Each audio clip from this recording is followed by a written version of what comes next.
रसानां छन्दसामपि मङ्गलानां च कर्तारो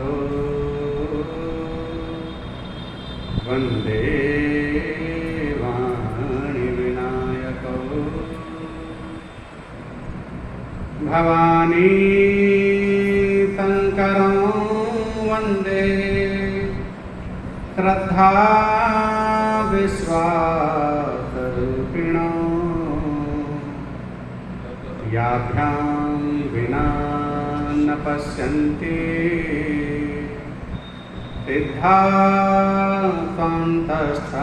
सिद्धान्तस्थमीश्वरं वन्दे बोधमयं नित्यं गुरुं शङ्कररूपिणं यमादृतो हि वक्रोऽपि चन्द्रः सर्वत्र वन्दते सीतारामगुणग्राम पुण्यारण्यविहारिणो वन्दे विशुद्धविज्ञानो कवीश्वर कपीश्वरो भवस्थितिसंहारकारिणी क्लेशहारिणी सर्वप्रेयस्करीं सीतां नतोऽहं रामवल्लभाम् यन्मायावसवर्तिविस्तमखिलं ब्रह्मादिदेवासुरा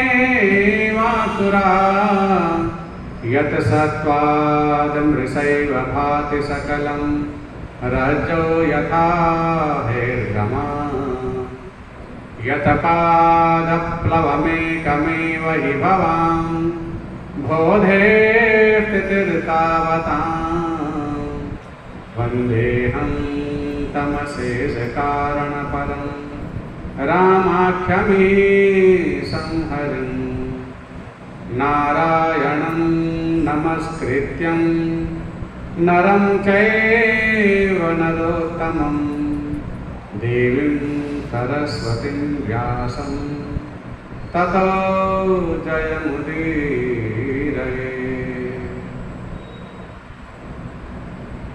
हरे कृष्णा कृष्ण कृष्ण हरे हरे हरे राम राम राम हरे हरे हरे कृष्ण कृष्ण कृष्ण हरे हरे हरे राम राम राम हरे हरे हरे कृष्ण कृष्ण कृष्ण हरे हरे हरे राम राम राम हरे हरे हरे कृष्ण कृष्ण कृष्ण हरे हरे हरे राम राम राम हरे हरे हरे कृष्ण कृष्ण कृष्ण हरे हरे हरे राम राम राम हरे हरे हरे कृष्ण कृष्ण कृष्ण हरे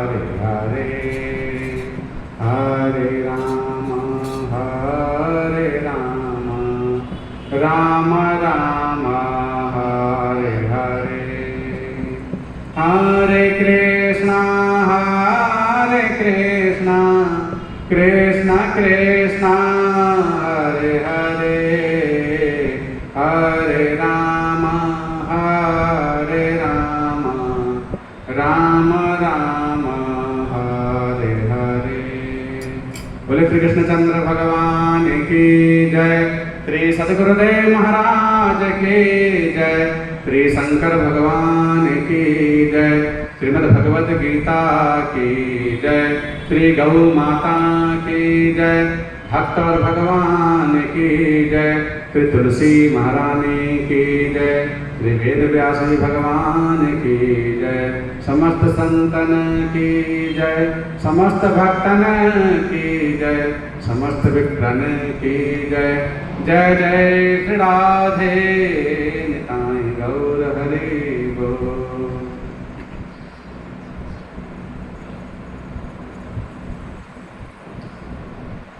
अनंत करुणा वरुणालय कलि कल्मष विध्वंसकारी पुराण पुरुषोत्तम सत्य काम सत्य संकल्प पूर्णावतार परब्रह्मा स्वरूप प्रेमानंद स्वरूप अखिल निखिल जगन नियंता श्री जगन्नाथ जी के चरणारविंदों में बारंबार नमन करते हुए, प्रणाम करते हुए, प्रणिपात करते हुए जीवन का सबसे सौभाग्यशाली क्षण भगवत सत्संग श्रीमद् भगवत गीता के माध्यम से हमें सबको सुगमता से प्राप्त हो रहा है। वास्तव में अगर कोई कहे कि सबसे दुर्लभ चीज क्या है पूर्ण ब्रह्मांड में, पूर्ण संसार में दुर्लभ क्या है, तो मदाध्य गुरु शंकराचार्य जी ने अपने प्रश्नोत्तरी में कहा किम दुर्लभम, दुर्लभ क्या है, तो सत्संगति ब्रह्म विचारणाच, सत्संग को ही सबसे दुर्लभ होता है। और गोस्वामी जी ने भी श्री रामचरितमानस में सबसे दुर्लभ कहा है, तो सत्संगति दुर्लभ संसार, सत्संग ही सबसे दुर्लभ। और वह विशुद्ध सत्संग प्राप्त हो जाए जिसमें केवल भगवत चर्चा हो, क्योंकि सत्संग में 4 जनों की चर्चा ही सत्संग है, जिसमें भगवान के नाम रूप लीला धाम ये चतुर्व्यूह तो है ही। और कहा जाए कि सत्संग बोले सत्य का संग, सीधा सीधा अर्थ है सत्य संग, सत्य का संग। तो सत्य नाम परमात्मा का ही है, तो परमात्मा का संग जिसके माध्यम से प्राप्त हो जाए वह भी सत्संग है। संत महापुरुषों का सानिध्य जब हमें प्राप्त होता है वह भी सत्संग है। और अगर हम उन सत्य वचनों के आधार पर अपने जीवनचर्या में हम जो भी क्रियाकलाप कर रहे हैं वह भी सत्संग है। तो ऐसा सत्संग चाहे वो ध्याता के रूप में, ध्येय के रूप में, ध्यान के रूप में, कर्ता के रूप में, क्रिया के रूप में, कर्म के रूप में, किसी भी रूप में वह सत्य का संग हमें अगर प्राप्त है तो सत्संग है। और यही सबसे दुर्लभ है। बोले क्यों भाई, आज तो बहुत सुलभ हो गया। अगर कहा जाए कि सत्संग, तो मैं समझता हूँ आज के युग में इससे ज़्यादा सुलभ क्या होगा। घर में बैठकर टीवी, फेसबुक, मीडिया आदि के माध्यम से हम लोग बड़ी सुलभता से टांग फैला करके भी सुन सकते हैं, काम करते करते भी सुन सकते हैं, कैसे भी सुन सकते हैं। 24 घंटा भी सुनना कोई चाहे तो सुन सकता है। कहाँ दुर्लभ हुआ?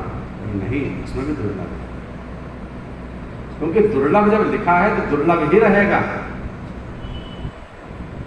सत्संग जो होगा, जब भी होगा, वो 3 जनों से होता है, अकेले से कोई सत्संग नहीं हो सकता। किसके से होगा? बोले एक तो वक्ता कह दो, या संत महात्मा से कह दो, भक्त कह दो, जो भी, जो कारण है। और दूसरा है लेने वाला, एक है आस्वादन करता और एक है आस्पद। एक आधार है और एक आधेय है। तो दो जने तो चाहिए ही। अगर केवल संत महात्मा हैं और उनका आस्वादन करने वाला कोई नहीं है तो सत्संग नहीं हो रहा है। महाराज अपने पूर्णानंद में, परमानंद में, ब्रह्मानंद में, उसे हम कहेंगे योग में है, वो अपने आप में है, आप्त काम है, पूर्ण काम है। इसको भागवत में भी कहा गया है आप्त काम। कि भागवत की क्या करते, बोले कुर्वंता है तो किम भक्तिम मिथ्यम भूत गुणो हरि। बोले वह संत महात्मा बड़े दुर्लभ हैं जो अपने आप्त काम है, अपने आप में ही रमण करते हैं, जो पूर्ण काम है, जिन्हें किसी से दूसरे से किसी से इच्छा ही स्वच्छंद विचरण कर रहे हैं, भी दुर्लभ है। लेकिन उनका आस्वादन न होने से वे सत्संग नहीं कर सकते। और सत्संग में लेने वाला चाहिए, दो चाहिए, एक लेने वाला है। तो एक तो ये बात हुई, और तीसरा कौन चाहिए? सत्संग में तीन आधार हैं, माने तीनों में से एक भी निकल गया तो सत्संग नहीं हो सकता, ये नियम है। तीसरा क्या है? बोले वक्तव्य। संत भी मिल गए और संत का आस्वादन करने वाले भक्त भी मिल गए, लेकिन संत भी मौन है, कुछ कहे नहीं, वक्तव्य नहीं है, चर्चा नहीं है, उस सत्य की चर्चा नहीं है, अथवा किसी भी क्रियाकलाप से वह उस भक्त में उस सत्य का परिपूर्ण नहीं करा रहे हैं, उसमें आधेय नहीं करा रहे हैं, उसमें आधान नहीं किया उन्होंने सत्य का, तो फिर भी सत्संग पूरा नहीं होगा। भागवत कथा है, लेकिन भागवत कथा में कथा ही रह गई, बाकी चर्चाएं हो गई, भागवत कथा ही रह गई। तो क्या हुआ? बोले वो सत्संग नहीं हुआ। वाचक भी आए, वचन करना वाले भी आए, लेकिन वह तत्व रह गया, सार तत्व रह गया। राम कथा में राम जी की कथा ही रह गई, जिनका आस्वादन करना था वही रह गए। गीता में गीता ही रह जाए, गीता के ऊपर प्रकाश न डाला जाए तो फिर सत्संग कैसा? तो इसलिए जिस कथा में जो कथास्पद हैं, जो कथा के आधार हैं, अवलंब हैं, जो श्री कृष्ण ही भगवान प्रतिपाद्य हैं, उनकी ही चर्चा न हो तो भी सत्संग अधूरा रह गया है। बोले पहली बात तो संत का मिलना दुर्लभ, और संत अगर मिल भी गए तो लेने वाले श्रोता दुर्लभ। केवल संत महात्मा तो बहुत बढ़िया हैं, वक्ता तो बहुत बढ़िया है, लेकिन हम ग्रहण करने में हमारे में कमी रह गई, हमारा पात्र ठीक नहीं रहा, हमारे पात्र में बेचैनी रही, या पहले से ही कुछ भरा हुआ है, या मन इधर उधर की चिंताओं में, वासनाओं में, कामनाओं में भटक रहा है, तो भी हम वंचित रह गए हैं। दीपक तले अंधेरा रह जाता है। हो सकता है कल वृक्ष के नीचे बैठे के भी कोई भूखा रह जाए, हो सकता है गंगा के किनारे भी कोई प्यासा रह जाए, हो सकता है सारी सुख सुविधाओं के बीच में भी उसका आनंद नहीं ले पाए। तो आनंद में रह करके भी आनंद का लाभ से वंचित रह सकता है। अगर वास्तव में वो श्रोता नहीं है तो, श्रोता के लक्षणों से लक्षित नहीं है तो, अगर लेने वाला पात्र नहीं है तो दो चीज। और तीसरा, दोनों ही बढ़िया हुए लेकिन सुनने सुनाने के लिए कुछ नहीं मिला, कुछ आधार जो था वो दिग्बिंदु सही नहीं थे, वो बटने वाली वस्तु ठीक नहीं थी, कथा के नाम पर व्यथा हो गई, अमृत के नाम पर गर्व विष फैल गया, तो भी क्या हुआ? इसलिए तीनों में से अगर एक भी रह गया तो सत्संग अधूरा है। तो अगर आप टीवी मोबाइल में बहुत बढ़िया कथावाचक को लगा सकते हैं, वो हमारे हाथ में है, लेकिन आपके पास श्रद्धा रूपी पात्र नहीं है, आप एक काम दूसरा करते करते कथा सुन रहे हैं, या कथा की नियमावली कि व्यास गद्दी से नीचे बैठें तो टीवी से नीचे बैठें, ऐसा तो हमने देखा नहीं। क्योंकि अगर अंतर बिल्कुल बराबर ही हो जाए कि कथा घर में ही बैठ के सुनी जा सकती है, उतना ही फल है। एक बार किसी ने प्रश्न किया था कि महाराज जी क्या वही फल मिलेगा, क्योंकि कथा तो बिल्कुल वही है सेम, और हम भी चलो भाव से सुन लें। तो क्या वो जो हम फेस टू फेस सुनते हैं वो वाली कथा, और जो हम घर में बैठ कर के टीवी मोबाइल इत्यादि के उपकरणों के द्वारा भी जो सुन रहे हैं, तो दोनों में क्या अंतर है? उनका बिल्कुल अंतर है। आप लाभ ले सकते हैं, बात लाभ लेने वाले की है, कैसे लाभ लें। तो वहाँ पर हम एक तो पहली बात, दूसरा कोई काम करते करते सुनेंगे, तो माना कि फल तो मिलेगा मन से ही सुना जाता है। तो मन लगा दिया अपने कथा में, और सब्जी काटते हुए कुछ काम धाम करते हुए अगर सुन रहे हैं तो लाभ मिलेगा, पर उतना नहीं मिलेगा। बोले क्यों नहीं मिलेगा? क्योंकि आपका मन जो है वो ऐसे ही समझो जैसे घर पर कोई आए, पदाधिकारी गण कोई आ जाए, विशिष्ट व्यक्ति आ जाए, सम्माननीय व्यक्ति आ जाए, और उसके आगे बैठते ही आप मोबाइल चलाना शुरू कर दो, या उसके आगे आप अपना कोई काम काज भी लेके बैठ जाओ, या उसके आगे कुछ और भी काम करो। तो कुछ और काम करेंगे तो वो उसको अच्छा नहीं लगेगा, कहेगा बता मेरी इमेज नहीं समझ रहे, मेरा महत्व नहीं समझ रहे, मेरे को सम्मान नहीं दे रहे हैं। तो उसी तरह से भगवान से भी ज़्यादा दुर्लभ, अगर भगवान ने अपने आप से भी कहा कि मुझसे भी ज़्यादा अगर कोई दुर्लभ कौन, तो भागवत के 11वें स्कंद में कह रहे हैं कि बैकुंठ दुर्लभ नहीं है। बोले बैकुंठ के स्वामी के जो अधीन दास भक्त हैं उनका मिलना दुर्लभ बताया भगवान।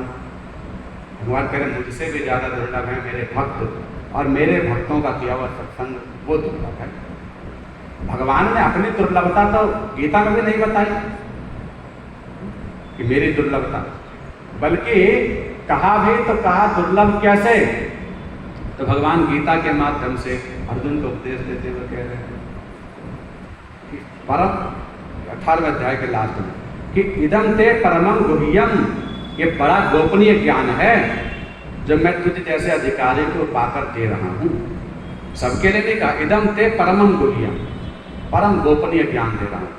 इदम ते ना तपस्काय ना भक्ताय कदाचन, किसी अभक्त को मत देना, किसी दस्यु को मत देना, अनधिकारी को मत देना, हर जगह मत बांटना, किसी पात्र को ही पास डालना। लेकिन वस्तुतः पात्र लेने वाला, ये भी बहुत बड़ी बात है। अमृत तो हुई, वर्षा तो हुई, लेकिन लेने वाली जगह कहाँ है, कैसी है, ये भी बहुत महत्व रखती है। सत्संग की बड़ी दुर्लभता है। देवताओं के लिए अमृत बहुत बड़ी चीज है, उसके लिए देवासुर संग्राम हुआ, लेकिन वही अमृत लेकर के श्री सुखदेव जी के पास पहुंचे पात्र में भर के कि आप अमृत ले लीजिए और बदले में हमें थोड़ी कथा दे दीजिए। तथा देवान जहासह, पर सुखदेव जी ने उसकी हंसी उड़ाते हुए कह दिया कि नहीं भैया, इसकी तुलना भी नहीं हो सकती इससे। आदान प्रदान की जगह नहीं है, लेने देने की जगह नहीं है। कथा तो वास्तव में हमें विरक्ति की ओर ले जाए, थोड़ी शांति की ओर ले जाए, अपने जीवन के अंतरंग अनुभूतियों की ओर ले जाए कि हमने जीवन में किया क्या है, किस लिए आए, कहाँ जाना है, क्या करना है, जीवन का लक्ष्य क्या है, कैसे प्राप्ति हो उस लक्ष्य की। ये सब बातें जहाँ से प्राप्त होती है उसका नाम कथा है। अंतरंग में उतरने का नाम कथा है, बहिरंग में नहीं। व्यवस्था कितनी बड़ी है ये इतनी बड़ी बात नहीं है, लेकिन हम व्यवस्थित हो जाएं ये बहुत बड़ी बात है। और व्यवस्थित करने के लिए कथा है, व्यवस्था के लिए नहीं। तो श्रद्धा जो है जितनी बड़ी हमारी सामने जैसे भी हो जाएगी, उतनी हम केवल एक तस्वीर के रूप में उतनी श्रद्धा नहीं होगी। एक तो ये अंतर बैठता है उन दोनों में, श्रद्धा। और श्रद्धा के बिना ज़्यादा दिन तक हमारे वो मन में वो कथा ठहरेगी नहीं। फिर दूसरा कारण जो हमने अनुभव किया कि बीच बीच में जो एडवर्टाइजमेंट भी आने लगे हैं इन सब चीज़ों में, तो उन सबसे एडवर्टाइजमेंट से हमारा मन में विकृति आ जाती है। यहाँ तो नहीं आएगी, जैसे बीच में आया तो मन डिस्टर्बेंस हो गया, फिर लगा रहे ये भी सब माया है, ये भी सब ऐसा। माना कि कथाओं में भी ये सब हो जाता है। बहुत ज़्यादा अगर किसी को फैला दिया जाता है धन के द्वारा, वो काम धाम जितने भी हैं बजाने वाले, तो वो सब इतने हो जाएं, उसमें गाने बजाने इतने सारे हो जाएं, तो फिर वो बीच बीच में दिमाग उधर पहुँच जाता है। तो फिर सार कथा नहीं हो पाती, फिर वो समाज को देखते हुए अनुरूप कथा हो जाती है। तो वो कथा भी कथा नहीं। कथा के आधार में तो केवल गोविंद ही हैं, प्रतिपाद्य तत्व तो वही हैं। और श्री शंकराचार्य दे रहे कस्तम को हम कुत आयाता कामे जननी कामे तातः। कस्तम कौन हूँ, कहाँ से आया हूँ, कौन मेरे माता पिता, कहाँ मुझे जाना है, ये विचारणीय जहाँ से प्राप्त होता है ज्ञान, उसका नाम कथा है। और यही बात गीता में भगवान कृष्ण अर्जुन को समझा रहे हैं कि पहले क्या किया जाए। बोले पहले सबसे पहले गुरु के शरण में जाया जाए। तद विद्धि प्रणिपातेन परिप्रश्नेन सेवया।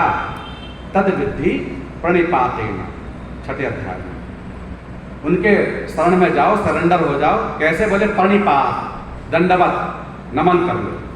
क्योंकि अगर आपने नमन जो किया है, शरणागति जो कर दी, उनके चरणों में अपना सिर टेक दिया जैसे शिष्य की तरह से शरणागति कर दी, तो बोले तभी आपके हृदय में वह गोविंद की कथामृत बैठ सकती है, स्थिर हो सकती है। अन्यथा सुनते हुए नहीं सुन सकते, सुनते हुए नहीं सुन सकते। जैसा कि गीता में भगवान लिख रहे हैं दूसरे अध्याय में कि देखता हुआ भी कुछ नहीं देखता, सुनता हुआ भी कुछ नहीं सुनता, बोलता हुआ भी कुछ नहीं बोलता, सब कुछ करता हुआ भी कुछ नहीं करता। वो चाहे हम अध्यात्म की दृष्टि से समझ लें और चाहे भौतिक की दृष्टि से, दोनों दृष्टि से बात हो सकती है। भौतिकवाद की दृष्टि में भी हो सकता है कि हम सब कुछ करते हुए कुछ नहीं कर रहे हैं, और आध्यात्मिक की दृष्टि में वो संत महात्मा भी ऐसे ही इस संसार में रह जाते हैं कि जो सब कुछ करते भी अकर्ता ही बने रहते हैं, निर्लेप ही बने रहते हैं। पद्म पत्र विवाम भाषा, पद्म के पत्र जैसे अम्बुज में रहता हुआ, जल में रहता हुआ उसकी बूंद से, उसके जल से विरक्त रहता है, उसी तरह से संत। पद्म पत्र इवाम भाषा, पद्म के पत्र जैसे, इवाम जैसे, अम्ब माने जल की जैसे स्पर्श नहीं कर पाता, उसी तरह से संत महात्मा इस संसार में रह करके भी अनासक्त रहते हैं। पद्म पत्र विवाम भाषा। कुर्मुंगानीव सर्वस, चौथे अध्याय में भगवान कह रहे हैं कुर्मुंगानीव, कुर्म की तरह अपनी संपूर्ण इंद्रियों को समेट लेता है, अपने बहिर्मुख से अंतर्मुख कर लेता है, कुर्म की तरह। वे संत महात्मा वही मानव की तत्व प्रज्ञा प्रतिष्ठिता, उसी की ही प्रज्ञा, उसी की ही मति प्रतिष्ठित है, दृढ़ीभूत है, चलायमान नहीं है, स्थिर मति है। जो प्रश्न किया स्थिर मति से क्या भाषा, स्थिर मति किसके कहा जाता है? तो उन्होंने कहा कि जो कुर्मोंगानी, कुर्म की तरह अपनी इंद्रियों को बहिर्मुख से हटाकर अंतर्मुखी चित्तवृत्ति में लगाकर उस परम आनंद का लाभ लेता, आस्वादन करता है। तो ये अंतर्मुखी कथा तभी हमें प्राप्त होती है जब बिल्कुल ऐसे ही शांति की अनुभूति हो और बिल्कुल ये सोचकर किया जाए कि हमें ये बड़ी कृपा हुई है, सुनाने के लिए नहीं बल्कि हम पे ये कृपा हुई है कि हमें सुनने के लिए, सुनाने वाला तो राम नहीं है, हम पर ये कृपा हुई है कि हम भगवान की गुणगान करके अपनी वाणी को बस पवित्र कर रहे हैं नाम लेकर के। वस्तुतः कथा कहने की सामर्थ्य किसमें भला हो सकती है? तो बोलो कृष्ण भगवान की। अब कथा में प्रवेश करते हैं। सत्संग की तो अनंत महिमा है, जितनी कही जाए उतनी थोड़ी है, और सब जगह सबने श्रवण की है। लेकिन हाँ, ये बात समझ लें कि सत्संग दुर्लभ जो है वो तभी है कि जब तीनों मिल जाए, तो फिर कहना है वो दुर्लभ है। नहीं तो कभी एक तरफा तो मिल जाता है, कभी वक्ता दुर्लभ हो सकता है, श्रोता बहुत बढ़िया है लेकिन वक्ता समझ में नहीं आ रहा है। कभी हो सकता है बीच की जो बात कही जा रही है वो बहुत बढ़िया है लेकिन वक्ता श्रोता बढ़िया नहीं है। माने तीनों का अगर संगम हो गया, वक्तव्य का भी और वक्ता का भी और श्रोता का भी, तब जानो कि दुर्लभ है। वो दुर्लभता इसलिए कही गई, किम दुर्लभम सद्गुरु रस्ति लोके सत्संगति ब्रह्म विचारण आचार। बोलो कृष्ण भगवान की। श्रीमद् भगवत गीता क्या है? बोले परिपूर्ण ग्रंथ है, परिपूर्ण साधन है, परिपूर्ण साध्य है, परिपूर्ण साधक है, अपने आप में परिपूर्ण है। लेकिन कैसी है? बोले गागर सागर की तरह है। अगर कहा जाए अपने जितने भी वेद, वेदांत, मीमांसा, सांख्य, योग, वैशेषिक, ब्राह्मण इत्यादि जितने भी ग्रंथ हैं, अष्टादश पुराण इत्यादि, उपनिषद इत्यादि, उन सबको सार सर्वस्व में बना करके क्या पूंजीभूत निकाला जाए, क्या स्वरूप दिया जाए, तो उसका नाम है श्रीमद् भगवत गीता। सार सर्वस्व सबका था। क्यों? क्योंकि या गीता सुगीता कर्तव्या कि मन्ये शास्त्र विस्तरे या स्वयं पद्मनाभस्य मुख पद्मातिनिश्रिता गीता सुगीता कर्तव्या। बोले भैया गीता से बढ़कर क्या होगा जो स्वयं पद्मनाभ के मुख से विनिश्रित है। बाकी तो श्री वेद व्यास जी ने अथवा उनके भक्तों ने कही, लेकिन जहाँ पर साक्षात स्वयं भगवान ही जिसके मुखारविंद से निकली हो, जिनकी सहज श्वास सत्यचारी, जिनकी सहज श्वास में चारों वेद बसते हों, लेकिन वही स्वयं जब वक्ता बन जाएं तो उनकी वाणी सार गर्भित कैसी हो। बोले वो गीता के माध्यम से समझा जा सकता है। मुख पद्माद्य नहीं होता, जिनके मुख पद्म से विनिश्रित हुई है गीता। अगर कहें कि गीता का महात्मा कहाँ लिखा था, पद्म पुराण में गीता का महात्मा लिखा हुआ। महात्मा किस किस ब्राह्मण ने कैसे कैसे लोगों की दुर्गतियों से सदगति। गीता अगर कहा जाए अंक में सबसे पूर्ण अंक होता है 9 अंक। 9 अंक परिपूर्ण होता है, उसके बाद फिर 1 आ जाता है, 2 आ जाता है। और श्रीमद् भगवत गीता में पूर्ण 9 अक्षर हैं। श्रीमद् भगवत गीता, श्रीमद् 3 4 7 और 2 पूर्ण ग्रंथ, पूर्ण अंक नाम है श्रीमद् भगवत गीता। श्री रामचरितमानस पूर्ण ग्रंथ 9 अंक, 18 अध्याय 9 अंक हैं, परिपूर्ण अंक है। तो परिपूर्ण अंक है श्रीमद् भगवत गीता। उपनिषत्सु हर अध्याय में लिखा है इति श्रीमद् भगवत गीता ब्रह्म विद्यायाम। बोले ब्रह्म विद्या तो है ही, लेकिन उपनिषत्सु संपूर्ण उपनिषदों का सार है। उपनिषत्सु बहुवचन है, उपनिषदे नहीं, उपनिषत्सु माने संपूर्ण वेदों का, संपूर्ण वेद वेदांतों का सार। उपनिषद को ही वेदांत कहा जाता है, उसका सार सर्वस्व है गीता। लेकिन गीता आपको सूत्रावली के रूप में है, कथानक के रूप में नहीं है, इसलिए इसमें मन लगना बड़ा मुश्किल हो जाता है।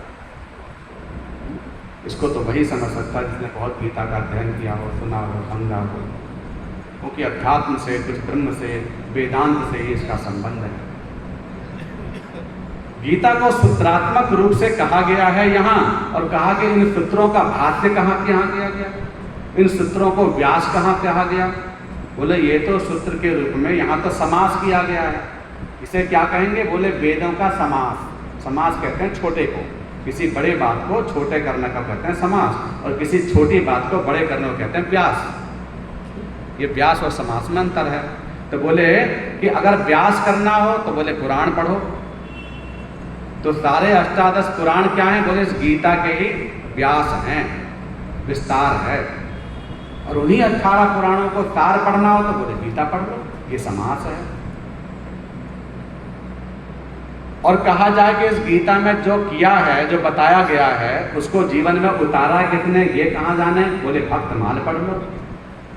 तो भक्तमाल कौन? बोले भक्तों का चरित्र, मतलब जिन्होंने गीता स्वयं बन गए, जो चलते फिरते गीता बन गए, स्वयं ही गीता स्वरूप हैं, भगवत स्वरूप हैं, भागवत स्वरूप हैं, वे भक्त वे संत। ऐसी गीता, ऐसी गीता जिसका, तो यहाँ पर कितने लोगों ने गीता पढ़ी है?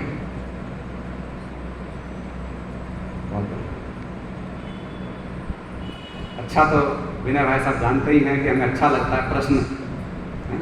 तो प्रश्न उत्तर के रूप में अगर कथा सुनी जाए तो वास्तव में पूर्ण कथा हो, क्योंकि वस्तुतः अगर हम आप प्रमाण के रूप में किसी भी पुराण में, किसी भी इतिहास में, किसी भी महात्म में, कोई भी ग्रंथ में अगर आप उठा के देख लीजिए, कोई ऐसा ग्रंथ नहीं है जो बिना प्रश्न के ही शुरू हो गया हो।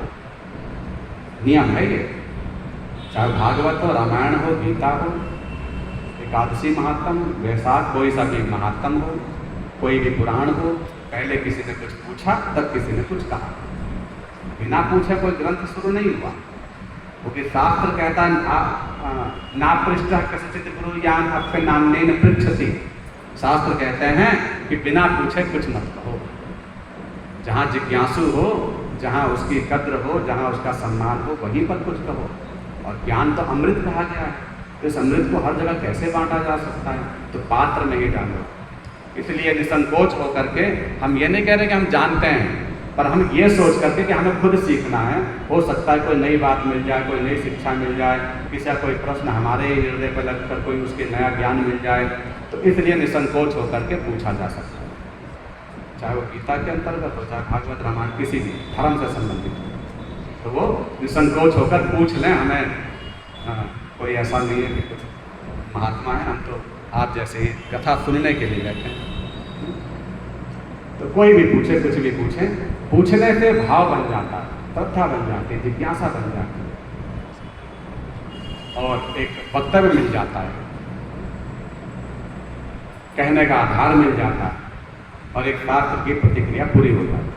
तो गीता में भगवान कह रहे हैं तद विद्धि प्रणिपातेन।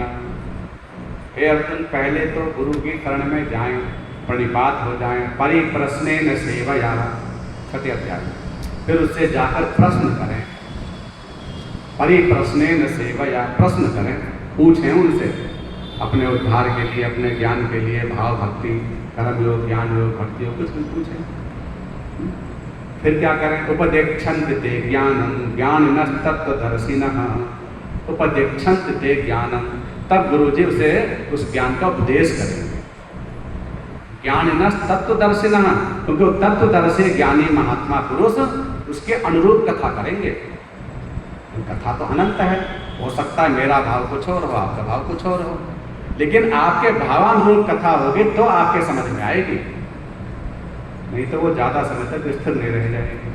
क्योंकि सबके मन में कुछ ना कुछ प्रश्न होते ही हैं, और अगर उसके प्रश्नों के अनुरूप जो कथा होगी वो ज़्यादा महत्वपूर्ण वाली होती है, जो स्टूडेंट पूछते हैं वो कथा वो ज़्यादा समझ में आती है। और हो सकता है जब बिना पूछे कहीं जाए तो राम कथा, कृष्ण कथा बहुत ऊंची कथा भी हो, लेकिन उसके दिमाग में तो कुछ और ही प्रश्न था, उनके मन में तो कुछ और ही कौतूहल था, तो वो उतनी ज़्यादा देर स्थिरता रहेगी नहीं, ठीक है।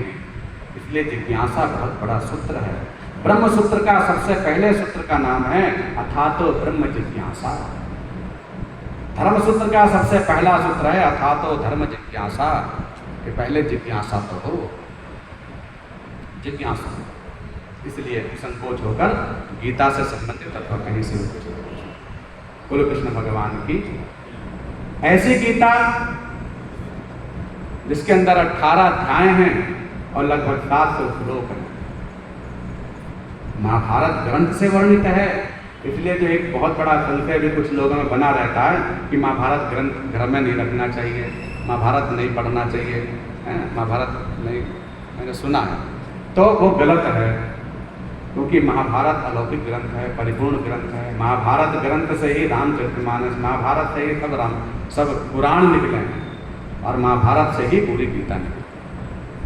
तो महाभारत में ही जब सब कुछ वर्णित है तो महाभारत कितनी दिव्य है, जिसके लिए श्री वेद व्यास ने लिखा है कि यहाँ जो है वो कहीं नहीं, अन्यत्र नसा, जो इसमें है वही अन्यत्र में है, और जो इसमें नहीं वो अन्यत्र भी नहीं है। महाभारत ऐसा सबको पढ़ना चाहिए। 6 खंडों में परिपूर्ण ग्रंथ जो है, जिसके लिए शांति पर्व तो उसका मुख्य हृदय है। जैसे भागवत का 10वां स्कंद हृदय है, उसी तरह से महाभारत का 10वां स्कंद शांति पर्व उसका हृदय है, सार है। शांति पर्व जो भीष्म पितामह ने युधिष्ठिर को निमित्त बनाकर सुनाया। जिस तरह से गीता के अंदर 18वां अध्याय सार है संपूर्ण गीता का, संपूर्ण अध्याय का सार है, क्योंकि अधिकतर सार वाक्य, उसका अंतिम वाक्य ही सार वाक्य होता है किसी भी ग्रंथ का। जैसे कोई आदमी कहता है ना कि भाई 7वें दिन जिसने कथा सुन ली, पूरी कथा सुन ली, अंतिम वाक्य सुन लिया, पूरा वाक्य सुन लिया, ऐसा। लेकिन वस्तुतः कथा तो वास्तव में तभी समझ में आएगी जब शुरू से ही सुना। तो इसी तरह से जैसे रामायण का उत्तरकांड रामायण का सार है, भागवत का 11वां स्कंद भागवत का सार है, उसी तरह से श्रीमद् भगवत गीता का 18वां अध्याय भागवत गीता का सार है। अब बाकी तो ये सब सूत्रात्मक रूप से एक एक श्लोक की व्याख्या अनंत शास्त्रों से की जा सकती है, भाष्य दिए गए हैं बाकी तो सब। और इसमें बहुत सारी टीकाएं भी लिखी गई। ज्ञानेश्वरी जी ने जब ज्ञानेश्वरी टीका गीता पर ही की, बहुत सारी टीकाएं भी गीता के ऊपर। तो गीता जिसका गायन करने वालों को तार देती है, जो वो गीता गीयते तारयते, गायन करने वालों को तार देती है जो वो गीता। बोले इसका अर्थ क्या है? क्योंकि जैसा जिसका नाम होता है, यथा राम तथा गुणा, तो कहा गया जैसे अगर हम नाम को ही समझ लें तो उसका सार समझ में आ जाए। अगर कोई कहे कि भाई पूरी गीता में क्या है, तो बोले नाम ही समझ लो, श्रीमद् भगवत गीता को ही समझ लो, श्री रामचरितमानस को ही समझ लो, श्री रामद भागवत महापुराण को ही समझ लो। तो श्रीमद् भगवत गीता, श्री कहते हैं शक्ति को, श्री माने शक्ति। तो जो महाशक्ति हैं, त्रिगुणात्मिका हैं, पराम्बा हैं, उन सबका मूल बीज मंत्र है श्री। सार सर्वस्व है श्री, प्रकृति का नाम है श्री।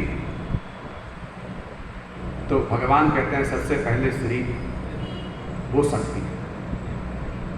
बोले उस शक्ति का नाम सबसे पहले क्यों? क्योंकि बोले वही संपूर्ण ब्रह्म की ईश्वरी ब्रह्म। भगवान कृष्ण भी जिनका चिंतन करते हैं, कृष्ण को भी जो बस में करने की सामर्थ्य रखती है, उनका नाम शक्ति ही है। शक्ति से ही शक्तिमान है, शक्ति मूल है। सब अपने आप में पूर्ण हैं, ओतप्रोत हैं, कोई छोटा बड़ा नहीं है। तो वो श्री या श्री जी, बोले उनका क्या? बोले श्रीमद।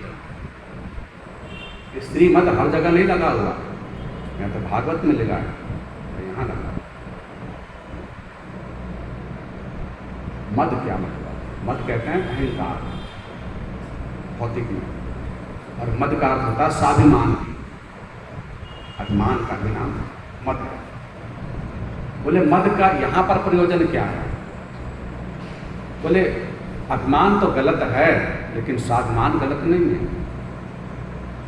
ये कुछ अभिमान भी अच्छे होते हैं। अभिमान हर जगह बुरा नहीं है।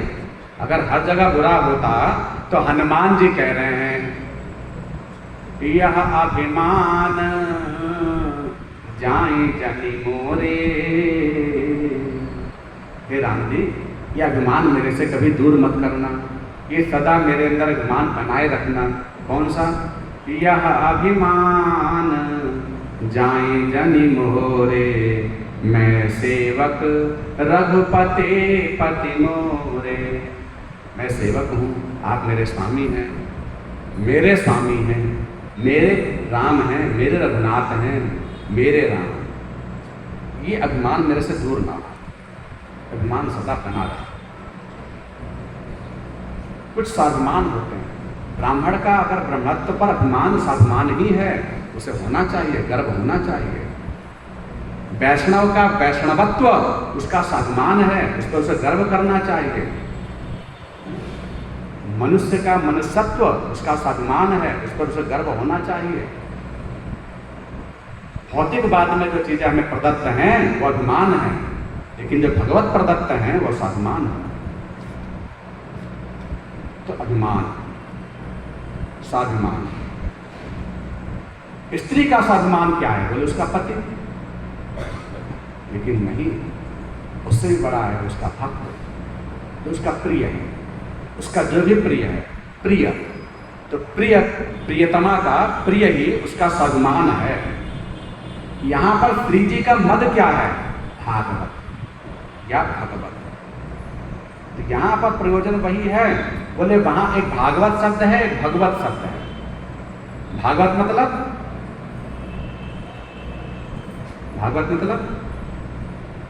भक्त, भक्त का ही दूसरा नाम है भागवत। और भगवत मतलब भगवान।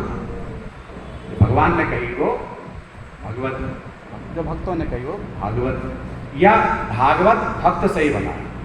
तो भगवत और भागवत में भगवान और भक्त का ही अंतर है। लेकिन यहाँ पर जो कहा गया श्रीमद् भगवत, श्री जी का मद क्या है? बोले भगवत, माने इष्ट देव स्वामी श्री कृष्ण। तो श्री कृष्ण ही जिनके स्वाभिमान हैं, इसलिए श्रीमद् भगवत।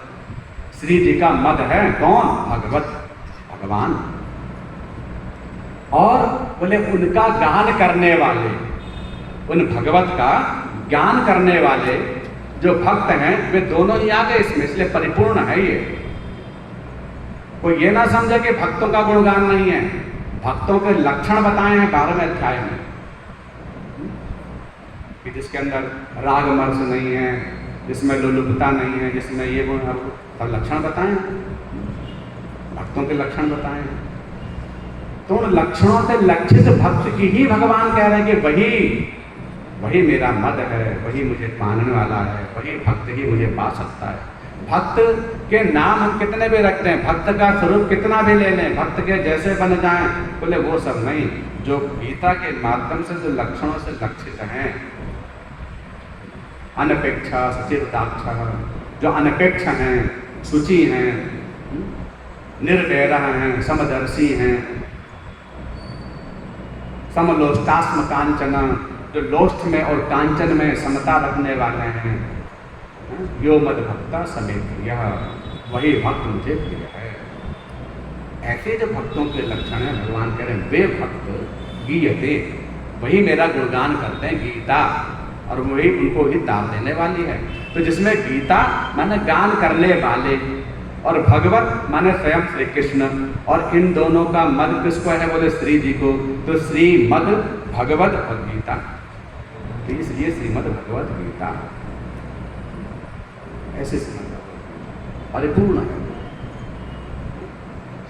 जिसके महात्म प्रकरण में, प्रथम अध्याय के महात्म प्रकरण में ही पद्म पुराण के अंतर्गत महादेव जी ने पार्वती जी को महात्म सुनाया है और कह रहे हैं कि भैया गीता के महात्म सुनाओ, क्योंकि जाने बिन न होई परतीति, बिन परतीति होए नहीं प्रीति। जब तक किसी को जाना न जाए, जब तक किसी की महिमा न बताई जाए, तब तक उसके प्रति प्रेम नहीं होता। इसी प्रकार पहले हमें गीता के महात्म तो सुनाइए, किस किस ने किया, किस किस को तारा, क्योंकि उसके महात्म से ही उसमें जिज्ञासा बढ़ती,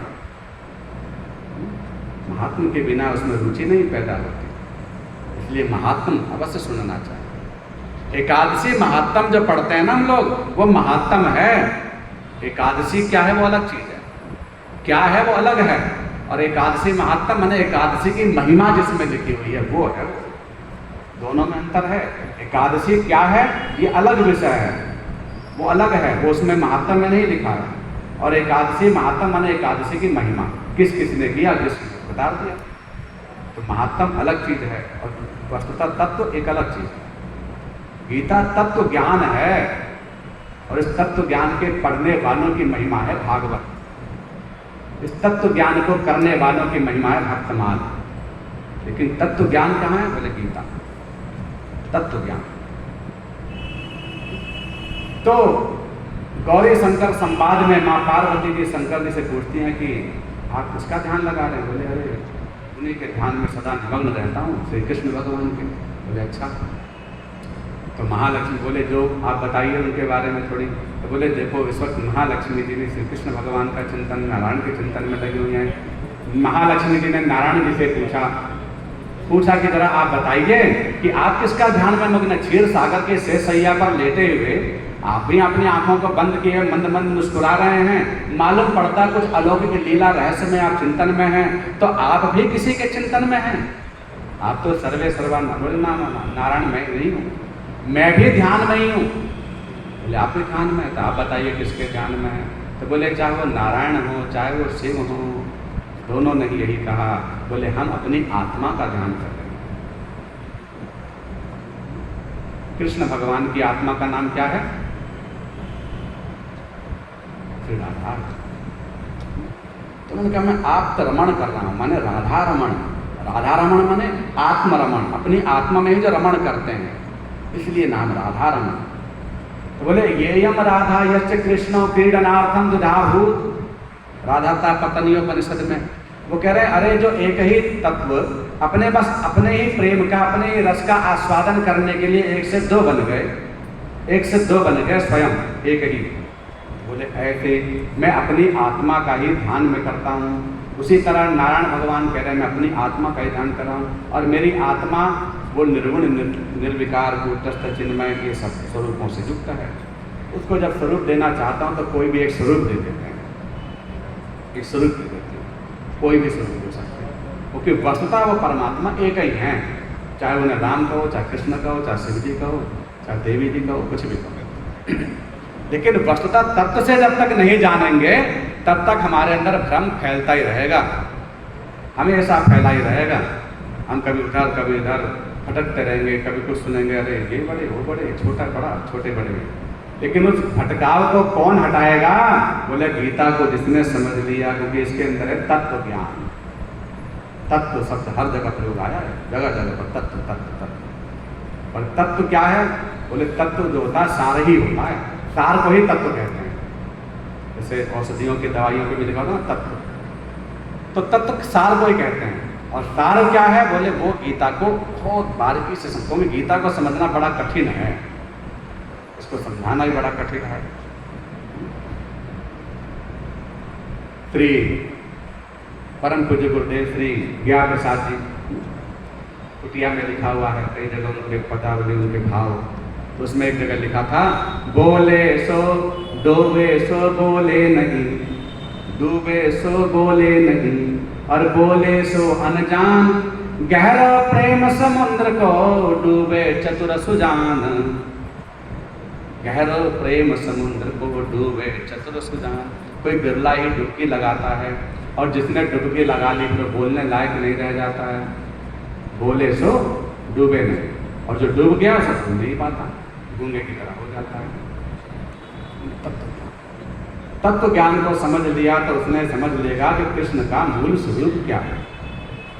फिर वो नाम और रूप ये जो दो है, जैसे वेदांत छंदावली में, वेदांत महावाक्यों में, विवेक चूड़ामणि में, अपरोक्षानुभूति ग्रंथों में श्रीमद शंकराचार्य जी ने विस्तृत रूप से वेदांतिक तत्वों की विमर्श किया है, विचार किया है, विस्तृत किया है, व्याख्यान दिया है। गीता के ऊपर ही सब है वो, लेकिन ये सार गर्भित है तत्व को समझना। तो पहले हम चलो बहिर्मुख होकर के पहले महात्म, तो उन्होंने कहा देखो यह ऐसे गीता है, इस गीता के माध्यम से ही हम अपने उस आत्मानंद का अनुभूति करके परमानंद की अनुभूति कर पा रहे हैं, अपने ही आत्म का रमण कर पा रहे हैं गीता के माध्यम से। बोले अच्छा वो गीता के महात्म क्या है? बोले सुशर्मा नाम के ब्राह्मण हुए, नाम तो ब्राह्मण के हुए, विद्वान भी हुए, कर्मकांडी हुए, बहुत विद्वान थे, लेकिन जीवन में उन्होंने अपने आचरण में नहीं लाए। विद्वान तो हो गए लेकिन आचरण में नहीं लाए वो पिता। तो दोनों अलग अलग चीज है। विद्वान होना अलग बात है कि हमने सब मंत्र कंठस्थ कर लिए, बहुत बढ़िया वक्ता बन गए, बहुत बढ़िया कथा सुना रहे हैं, ये अलग विषय है। और हमने जीवन में कितना उतार रहे हैं, अपने जीवन में कितना अमल कर रहे हैं, ये अलग विषय है। हो सकता है अमल करने वाला छोटा मोटा हल्का फुल्का कैसा भी हो, कोई भी हो, उसे भगवान स्वीकार कर, और पढ़े लिखे वेदज्ञ भी ऐसा ही रह जाए। उस पढ़े लिखे वेदज्ञ से बाकी लोग तो तर जाएंगे, लेकिन खुद नहीं तर पाएगा, क्योंकि समाज में ऐसी कई वस्तुएं हैं जो दूसरों को तारने में समर्थ हैं, लेकिन स्वयं नहीं तार सकते। गुरुजी आपको तार देंगे, ध्यान से समझना, गुरुजी की सामर्थ्य है कि अगर शिष्य की श्रद्धा गुरुजी में हो गई और विधि विधान से उसने गुरु सेवा कर ली तो निश्चित ही शिष्य तर जाएगा, चाहे वो गुरुजी जानकार हो, विद्वान हो, इससे कोई लेना देना नहीं। क्योंकि तारण करने वाले शिष्य की निष्ठा है, न कि गुरु की महिमा है। गुरु की विद्वता से नहीं तरते हैं शिष्य, शिष्य अपनी निष्ठा से, अपनी भक्ति से, अपनी सेवा गुणों से तरता है, लेकिन गुरुजी नहीं करेंगे। बोले गुरुजी क्यों नहीं करेंगे? बोले गुरुजी अपने गुरुजी की सेवा से करेंगे। अब वो समझ लें कि शिष्य तो रोज मुझे भगवान से भी बड़ा पद दे रहा है, भगवान भगवान कह रहा है, अब मैं भगवान ही हो गया, अब आज से मैं भगवान हूँ, ऐसा मान लें तो गुरु गुरु ही रह गया, चेला चीनी हो गया। गुरुजी नहीं करेंगे। धन हरहि परसो कन हरहि, ते गुरु घोर नरक महु परहि।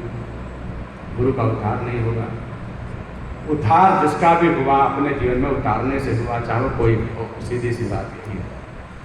तो इसलिए बात सुनने सुनाने की तो एक निमित्त मात्र है, लेकिन हम ये ना देख करके क्या हम ये सोचें क्या सुन रहे हैं, उसमें अगर कहीं कोई गुंजाइश हो तो आप निसंकोच होकर पूछिए, क्योंकि पूछना आपका धर्म है और बताना जिस आसन पर बैठे हमारा धर्म है, कर्तव्य है, इसलिए पूछना चाहिए। गीता सुशर्मा नाम के जैसे आताताई, इसने भक्षा भक्ष सब कुछ खाया, विषयी सेवन भी किया, सब कुछ किया, लेकिन जीवन में माने उसने सब कुछ किया, जानकार होने पर उसकी तो ज़्यादा दुर्गति होती है। बोले अनजान हो उसने पाप किया, उसकी सजा है पर कम है, सजा तो उसकी भी है, उसके कहते हैं पाप। उसे क्या कहते हैं जो जान कर अनजाने में जो करते हैं उसे क्या बोलते हैं पाप, और जो जान करके करते हैं उसे क्या बोलते हैं अपराध। तो अपराध बार बार हर जगह नहीं लिखा है, पुराणों में शास्त्र में आप कहीं कुछ पढ़ें सब जगह लिखा पाप खत्म पाप खत्म पाप खत्म, अपराध खत्म नहीं लिखे हैं ज़्यादा, कुछ जगह लिखे हैं, लेकिन ज़्यादातर तो पापों की निवृत्ति के लिए ही साधन बताए हैं। तो पाप की निवृत्ति माने पाप को खत्म हो जाएंगे। कौन पाप? माने जो अनजाने में हो, जो अनजाने में हो वो वाले पाप समाप्त हो जाएंगे, उसकी गुंजाइश है। लेकिन मैं समझता हूँ ज़्यादातर सबको पता है झूठ बोलना पाप है, उल्टा सीधा बोलना पाप है, ये कर मत करो, चोरी मत करो, बेईमानी मत करो, सबको पता है। तो अब ये तो जान कर रहे हैं, तो अपराधों की श्रेणी में आ गए, तो ये कैसे माफ होंगे? ये माफ नहीं होंगे। इसलिए भगवान कहते हैं भाई अनजाने वाले तो माफ हैं, जानकारी वाले माफ नहीं हैं। इसलिए बहुत विचार करके कदम चलना चाहिए अगर हम भगवान को मानते हैं तो। और तो सुशर्मा नाम के दूतों यमदूत पकड़ करके उसे नरकों की ओर ले गए। बोले तुम्हें तो नरक चलना? बोले भाई मैंने तो बहुत विष्णु शास्त्र नाम भी किए, मैंने ये पाठ किए, मैंने गीता भी करी, इसका पारायण भी किया, इसका मूल पाठ। बोले जो भी कुछ किया तुमने यजमान के लिए किया, अपने लिए क्या किया? तुमने पूरा जीवन गुजार दिया, यही पर यजमान संकल्प देगा तो मुझे गीता पढ़नी है, अपने लिए तो पढ़नी ही नहीं है। यजमान कहेगा तो गायत्री जपनी है और अपने लिए तो गायत्री जपनी ही नहीं है। मैंने अपने लिए तो मुझे कुछ करना ही नहीं है, बस करना है तो तब दिखावे के लिए, दूसरों के नज़रों में आने के लिए तिलक लगा लेता हूँ, जब कोई आए तो चलो मैं अपना वेशभूषा वैसा बना देता हूँ। तो ऐसा करने के कारण तुम्हारी भी दुर्गति होगी, तुम्हें इस नरकों में जाना होगा। बोले क्रिया नहीं तारती, कभी भी किसी को क्रिया नहीं तारती। क्रिया के पीछे जो उसका कर्म होता है ना, और कर्म के पीछे जो उसका भाव होता है वो तारता है, देश वो प्रधान होता है। तो इसलिए तुमने क्रियाएं तो की, लेकिन उन क्रियाओं के पीछे तुम्हारा भाव जो है वो ठीक नहीं है, इस कारण से तुम्हारे को दुर्गति ले गए। अब वहां पर बोले भाई कोई पुण्य उन्य हो तो याद कर लो। बोले अरे हाँ मुझे ध्यान आ रहा है कि एक वेश्या थी, उसका भी मैंने संसर्ग किया है, पाप किया है, लेकिन उस वेश्या के द्वारा उसके पास एक तोता था और उस तोते से कुछ मैंने वचन सुने थे। बोले अच्छा बुलाए जाए। उस वेश्या की भी वैसा थी, दुर्गति उसकी भी होनी थी। उसने भी उस तोते को याद किया कि अच्छा मैंने भी उसके कुछ वचन तो अच्छे ही बोलता था, सुबह सुबह उठकर बोलता था, तोता था कुछ बोलता था, तो उसको ही बुलाया जाए। तो तोते को, तोता जो है वो प्रथम अध्याय की विवेचना करता था, गीता का प्रथम अध्याय पढ़ता था वो तोता। तोते से पूछा भैया तुम्हारी तुम कौन से कहाँ से सीख के आए? बोले तुम तो रट्टू तोता हो। बोले मैं संत महात्माओं की मंडली में रहता था, प्रतिदिन का नियम था उनका गीता का प्रथम अध्याय का पढ़ने का, धर्म क्षेत्र से लेकर। तो वो प्रतिदिन गीता पढ़ने के प्रभाव से प्रथम अध्याय में कंठस्थ हो गया। मेरी ऐसी भगवान ने स्थिति बनाई है कि मुझे जल्दी कंठस्थ हो जाता है। तो उस तोते ने कहा कि प्रथम अध्याय को मैंने कंठस्थ कर लिया और वो मैं सुनता सुनाता वही बोलता रहता था। फिर उसके बाद कुछ पैसों से शुल्क से खरीद लिया उस वेश्या ने मुझे, मैं इसके यहाँ पर आ गया। अब यहाँ आकर के मेरी पुनरावृत्ति तो नहीं छूटी, मैं वही अध्याय सुनाता, इसको सुनने में अच्छा लगता, ये सुनती रही। प्रथम अध्याय के श्रवण मात्र से इसके पातक नष्ट होते रहे, क्योंकि भगवान कहते हैं तीनों ही लोग को पुण्य मिलता है, श्रवण को भी, मनन को भी और निधिध्यासन को भी। भाई गंगा जी के दर्शन वाले की भी बड़ी महिमा है, स्पर्श करने वाले की महिमा है, मज्जन वाले की भी महिमा है। हाँ ये जरूर है कि न्यूनाधिक्य हो सकती है, कम ज़्यादा हो सकती है, लेकिन ऐसा नहीं है कि बिल्कुल खत्म। हम कथा में बैठ गए आकर के, थोड़ा बहुत तो कुछ पल्ले पड़ेगा, इतना सारा नहीं, इतना ही सही। तो 0 तो नहीं मिलेगा, 1-2 नंबर मिलेंगे जितने मिलेंगे, पर ना होने से तो अच्छा ही है। क्योंकि भगवान कहते हैं वाणी बोले बिना रह नहीं सकती। ये जितनी इंद्रियां के पार्ट मिले हैं ना, ये सबके अंदर सब में शक्ति का वास है, सब क्रियाशील हैं। और शक्ति का मतलब है जो क्रियाशील हो, और इन सबकी प्रवृत्ति नेचर ऐसी बनाई गई है कि अपने क्रिया के बिना रह नहीं सकती। आंख है देखने के लिए, देखेंगे, बोले क्या देखेंगे, बोले 2 ही देखेंगे, या तो अच्छा देखेंगे या बुरा देखेंगे। अगर अच्छा नहीं देख रहे हैं तो समझ लो बुरा देख रहे हैं, और बुरा नहीं देख रहे हैं तो समझ लो अच्छा देख रहे हैं। पर कहो कि आंखें बंद करके बैठ जाओ आंख रहते हुए भी, बोले संभव नहीं है। जबान आपको दी है, बोलेंगे जरूर, या तो आप अच्छा बोल लो या बुरा बोल लो। और कहो कि हम चुप बैठते हैं, ना अच्छा बोलेंगे ना बुरा, ज़्यादा समय तक नहीं।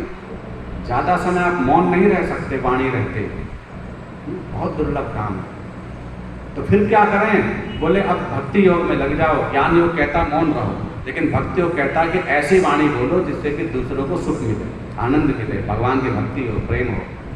कुछ भगवान की चर्चा कर लें, गीता की चर्चा कर लें, अच्छी बात। कुछ अच्छी बात बोलेंगे तो बोले इससे क्या होगा, बोले ज़्यादा कुछ नहीं होगा, तो उतना 2 घंटा 1 घंटा तुम्हारा व्यर्थ बातों से तो बच गए, नहीं तो कुछ और बोलते। आप यहाँ नहीं बैठते तो कहीं और बैठते। पर ऐसा तो नहीं है कि आप कुंडी लगाकर कमरे में अकेले बैठ जाए, सो जाता हूँ, ऐसा नहीं होता। आपका मन तो चलायमान है, चलेगा। अगर आपने किसी काम में लगा दिया, जो होता है ना मेंटल, क्या कहते हैं कि मन को सही करने वाले, उनसे मैंने सुना, बोले वो बताते हैं कि अपने मन को व्यस्त रखो टेंशन वालों से। एक जगह सुन रहा था, बहुत बढ़िया बात है। बोले मन को लगा के रखो, ज़्यादा खाली दिमाग से फिर वो मन वहीं जाएगा। ये बहुत बढ़िया बात है, वास्तव में अच्छी बात है। तो अगर हम भगवान की अच्छी चीज़ों में किसी तरह से अगर मन लगा दिए, तो उतने समय हमारा मन टेंशन से, व्यथाओं से, चिंताओं से, वासनाओं से, कामनाओं से बच जाएगा। और अगर यहाँ नहीं लगा तो फिर वहीं जाएगा। पर आप कहो कि इस मन को पकड़ कर रख लूँ, कहीं नहीं जाए न दूँ, तो ये संभव नहीं है। अनुभव करके देख लीजिए। इसलिए सारी की सारी इंद्रियां आपकी ओर, काम की ओर भाग रही हैं, क्योंकि इनका नाम ही कर्म योग है। कर्मेंद्रियां हैं, ज्ञानेंद्रियां हैं, काम इनका यही है। आप इनको रोक नहीं सकते। कुर्मंगानियों वाली बात जो कही हो, बहुत उच्च कोटि के ज्ञानी परमहंसों की वाले की स्थिति है, जो चुप ऐसे ध्यान में बिल्कुल लगना सारी चीज़ों को लगाते हैं 11। लेकिन जब वो स्थिति नहीं आए तो बोले क्या करें, बोले अच्छे में लगाओ, सत्संग करो, संत महात्माओं के जाओ, कथा कीर्तन में जाओ, कहीं अच्छी जगह बैठ जाओ, कहीं बैठ जाओ, कहीं कीर्तन में बैठ जाओ, जहाँ अच्छी चर्चा। लेकिन वहीं चाहे आप काश में बैठ जाओगे, पत्थर में बैठ जाओगे, खराबी कबाबी के पास बैठ जाओगे, इधर लगा दो। तो आप किसका संग कर रहे हो, ये बहुत बड़ी बात है। क्योंकि ये बात निश्चय जान लेना कि जिसका भी उत्थान हुआ है वो किसी न किसी संग से ही हुआ है, और जिसका पतन हुआ है तो भी किसी संग से ही हुआ है। कोई बैरिस्टर बना है, कलेक्टर बना है, अच्छा आदमी बना है, तो ये नहीं कहो ऐसा है, इसके पीछे किसी का हाथ है, और वो हाथ का नाम संग। ऐसे नहीं बन गया, किसी संग के ही कारण वो ऐसा बना है। और ऐसे ही अगर कोई बिगड़ा है तो उसके पीछे भी संग थी। तोते से एक बार पूछा गया, तू भाई कसाई कैसे आया है, तू ऐसा बोल रहा है, तू सत्संगी महात्मा से आया ऐसा बोल रहा है। बोल अहम न दोषो न ममापि दोषो, मुझ में कोई दोष गुण थोड़ा ना है।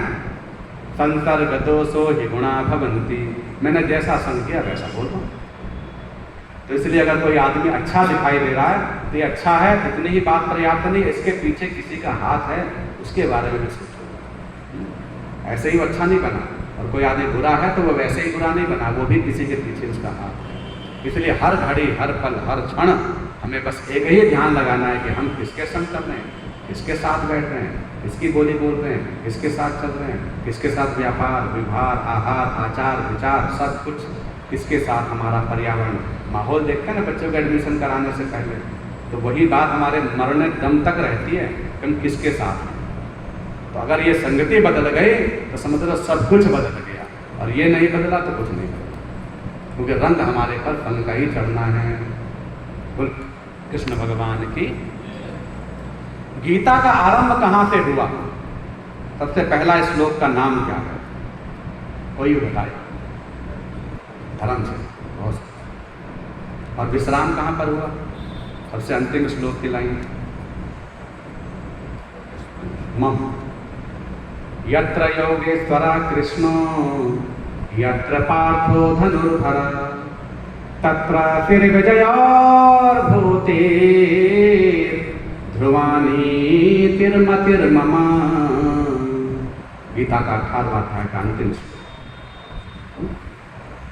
यत्र योगेश्वरः कृष्णो यत्र पार्थो धनुर्धर तत्र तिर्विजयोर्भूति ध्रुवानी तिर्मतिर्मम।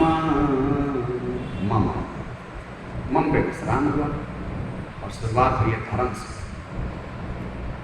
किसी के भी वाक्य जो होते हैं ना, वो अंतिम वाक्य और शुरू के वाक्य ये सार होते हैं। अगर धर्म से शुरू हुआ है और मम पे शुरू हुआ है तो भगवान कह रहे हैं कि सार बात क्या है। मम माने मेरा और धर्म माने धर्म। मेरा धर्म क्या है, अगर ये समझना हो तो आप गीता में प्रवेश करो। धर्म बड़ा कठिन है समझना, अनंत रूप है इसके। भागवत में अलग, गीता में अलग। समय कितना है?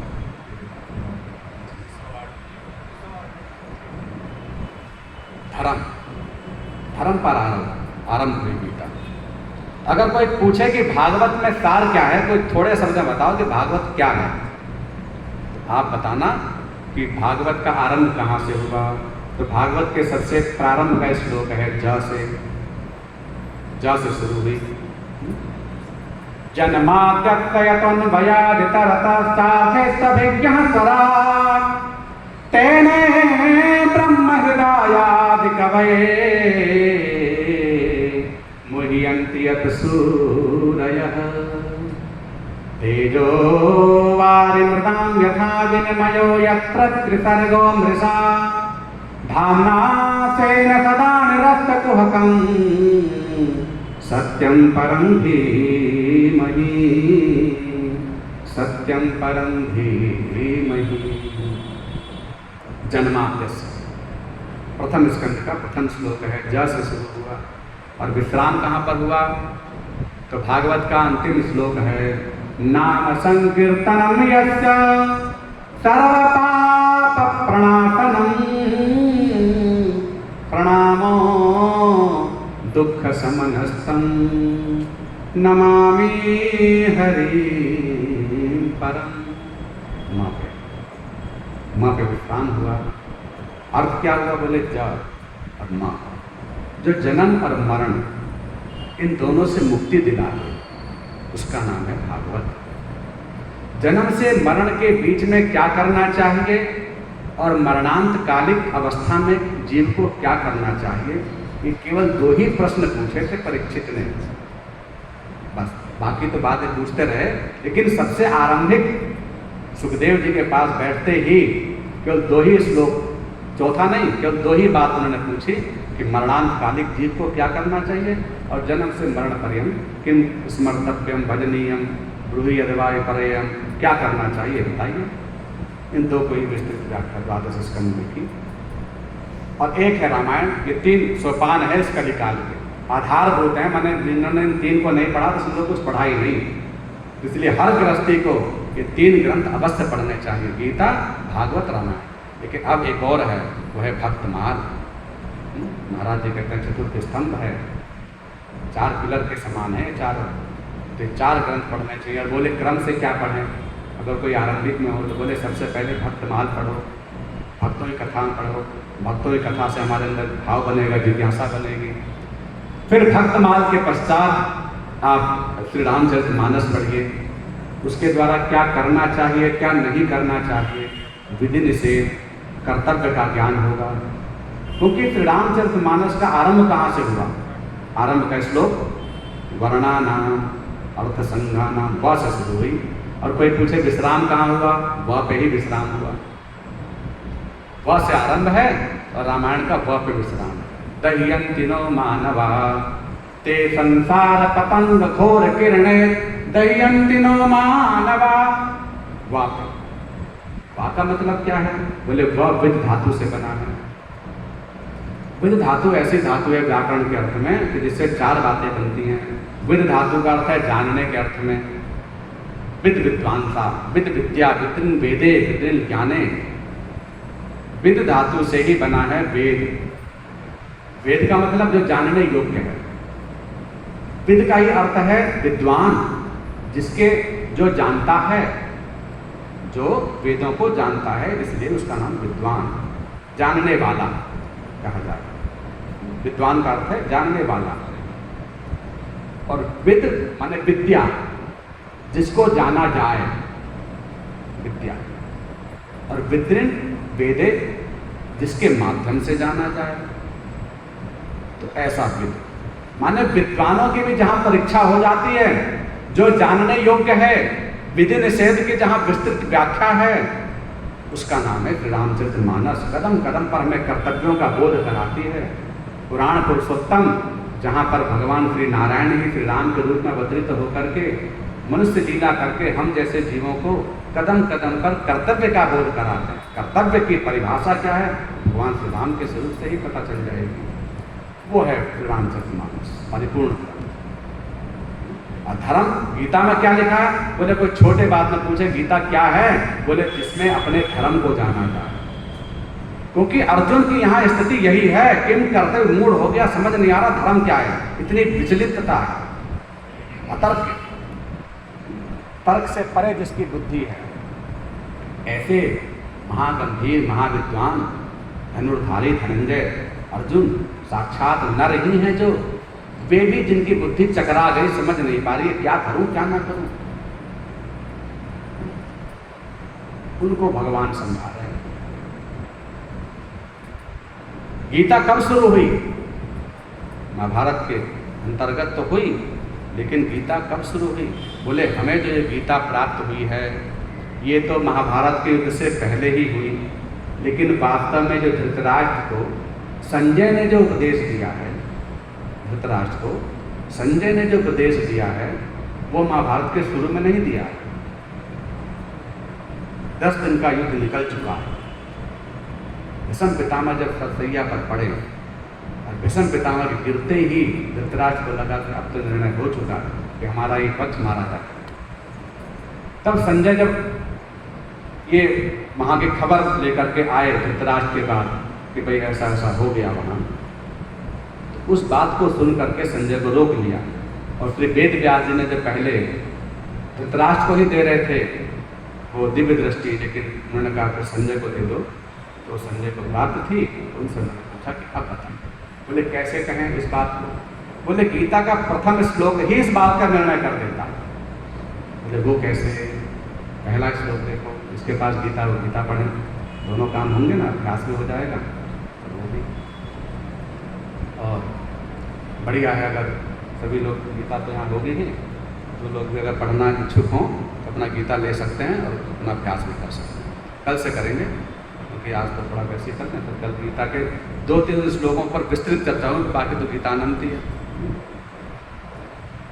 धर्म क्षेत्रे कुरुक्षेत्रे सब, धर्म क्षेत्रे कुरुक्षेत्रे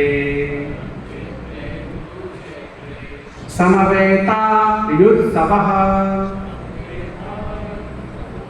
समवेता युयुत्सवः,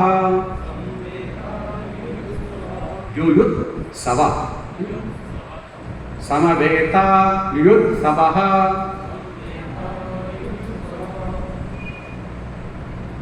धर्म क्षेत्रे कुरुक्षेत्रे समवेता युयुत्सवः,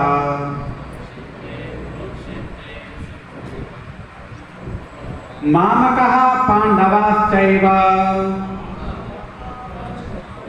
मामकः पांडवाश्चैव,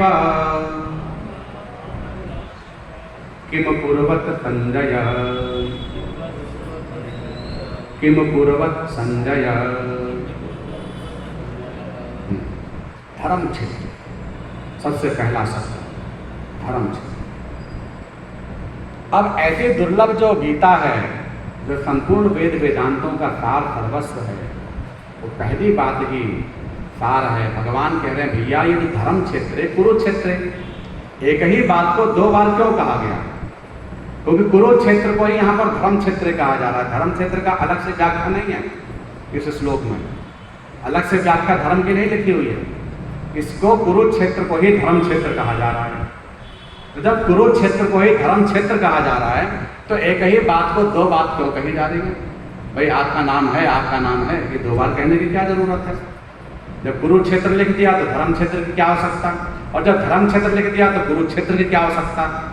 लेकिन यहाँ पर भगवान एक इंगित करना चाह रहे हैं, बताना चाह रहे हैं कि भैया ये जो कुरुक्षेत्र है ना, जहाँ युद्धतवः, युयुत्सु कहते हैं युद्ध की इच्छा रखने वाले, युयुत् माने युद्ध, इत्सु बना है इच्छा से, तो युद्धतवः उत्सवः इच्छा रखने वाले, युद्ध की इच्छा रखने वाले।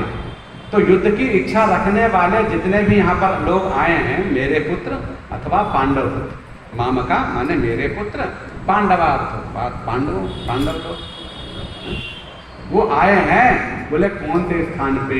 बोले वो साधारण कुरुक्षेत्र नहीं है, वो धर्म क्षेत्र भी है।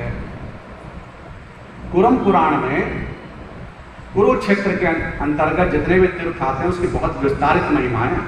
कदम कदम पर कुरुक्षेत्र के जो विस्तारित कि भाई यहाँ पर ये लीला हुई, वहाँ वो लीला हुई।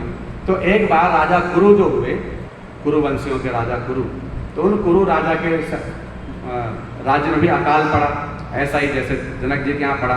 तो अकाल पड़ा, दुर्भिक्ष हुआ। और उस दुर्भिक्ष में जब आकाशवाणी आरती के माध्यम से पता चला कि तुम हल जोतो और जितनी दूरी तक हल जोत लोगे सूर्यास्त तक, उतनी दूरी जो है वो सिद्ध क्षेत्र हो जाए। फिर यहाँ यज्ञ करना, फिर यज्ञ करना उतने क्षेत्र में जितनी दूरी सूर्यास्त तक हल चला लोगे, उतनी दूरी में हल चला लेने के बाद वहाँ पर यज्ञ करना। और यज्ञ से ही वर्षा होती थी। यज्ञ वर्षा का मूल कारण बताया गीता में, भगवान कह रहे हैं क्या भवन्ति भूतानि। तो ऐसा यज्ञ हुआ, तो यज्ञ के कारण वो पूरा क्षेत्र धर्म क्षेत्र हो गया, फिर वर्षा हुआ। तो इस कारण से भगवान कहना चाह रहे हैं कि देखो भैया कोई ये मत समझना कि बस मरने ही आए तो मर के मुक्ति मिलेगी, क्योंकि धर्म क्षेत्र है। पहले ही राजा गुरु के द्वारा वरदानित है कि इस क्षेत्र ये मुक्तिदायक है। ये पहले ही त्रेता के परशुराम जी के द्वारा 5 कुंड बना दिए, रक्त के कुंड वहां पर आज भी हैं। समंत पंचक नाम से कहे जाते हैं। महाभारत में उसकी कथा आती है कि जब परशुराम जी ने अपनी माता जी के जब बाल खोलकर छाती पीटी 21 बार, तो उन्होंने 21 बार की प्रतिज्ञा ली कि क्षत्रियों से विहीन कर दूंगा इस धरातल को, चिंता न करो। तो और उन कार्तवीर्यार्जुन सहस्त्रार्जुन ने हमारे पिताजी के सिर का छेदन किया है, आप चिंता न करें, उनके जैसे उनके वंशजों का नाश कर दूंगा। और उनकी ही प्रतिज्ञा से मैंने पूर्व जन्म की जो काली की ही अंशावतार हैं रेणुका, उनकी माता, उनके लिए फिर वो कसम किया। और वो सब करने के बाद 5 कुंड भर दिए रक्त से, उन क्षत्रियों से, उन सहस्त्रार्जुन के वंशजों से। और जहां पर कह दिया कि इनके द्वारा तर्पण करने वालों को भी, तिलांजलि देने वालों को भी सदगति प्राप्त होगी। परशुराम जी ने वरदान दे दिया। तो ऐसा क्षेत्र भी कुरुक्षेत्र है। त्रेता युग का, सत्युग का तो है ही। कुरु राजा ने हल चलाया, तो बोले ऐसा साधारण क्षेत्र नहीं है। तो कह रहे हैं कि ये जो क्षेत्र है सामान्य नहीं है, ये धर्म क्षेत्र है। पहले यहाँ धर्म के लिए युद्ध हो चुका है, धर्म के लिए। और ऐसे धर्म के लिए अब यहाँ पर दूसरा भाव भगवान कह रहे हैं कि भैया जो मरने आए हैं दोनों तरफ के पक्षी लोग, ये अब यहाँ पर धर्म के लिए लड़ने आए हैं, धर्म का नाम पर लड़ने आए हैं। पर यहाँ पर वास्तव में ये भी 2 भागों में बट गया। अगर श्लोक को तीसरे दृष्टिकोण से देखें, बोले यहाँ पर 2 दृष्टि बच गई, क्योंकि धृतराष्ट्र की बुद्धि में ही द्वैत है। धृतराष्ट्र की बुद्धि, धृतराष्ट्र कहते हैं उसे जिसने धृत माने पकड़ना, राष्ट्र को पकड़ रखा है, जिसने मोह ममता बस पकड़ा हुआ है, अपने पुत्र आदि के विषय वासना में लिपटा हुआ है, आसक्ति में बंधा हुआ है, उसका नाम है धृतराष्ट्र। तो वो कह रहा धर्म क्षेत्र है। अरे भैया, एक 2 पक्षों की लड़ाई है, एक धर्म क्षेत्र है, एक कुरुक्षेत्र। माने एक कौरव वंशी है, एक धर्म वंशी का कहने का मतलब है पांडव वंशी। क्योंकि मामका पांडवा ये शब्द ही नहीं कहना चाहिए था उसे, क्योंकि हैं तो सब एक ही वंश के। जब एक ही वंश के हैं तो उसने मेरे पुत्र और पांडव पुत्र ये 2 शब्द बोल दिए अगली लाइन में, मामका पांडवा। तो मामका पांडवा कहना ही गलत हुआ। ये कह देता मेरे पुत्र क्या कर रहे हैं, तब भी एक बात हो जाती, लेकिन उसकी बुद्धि का पता चल गया इससे।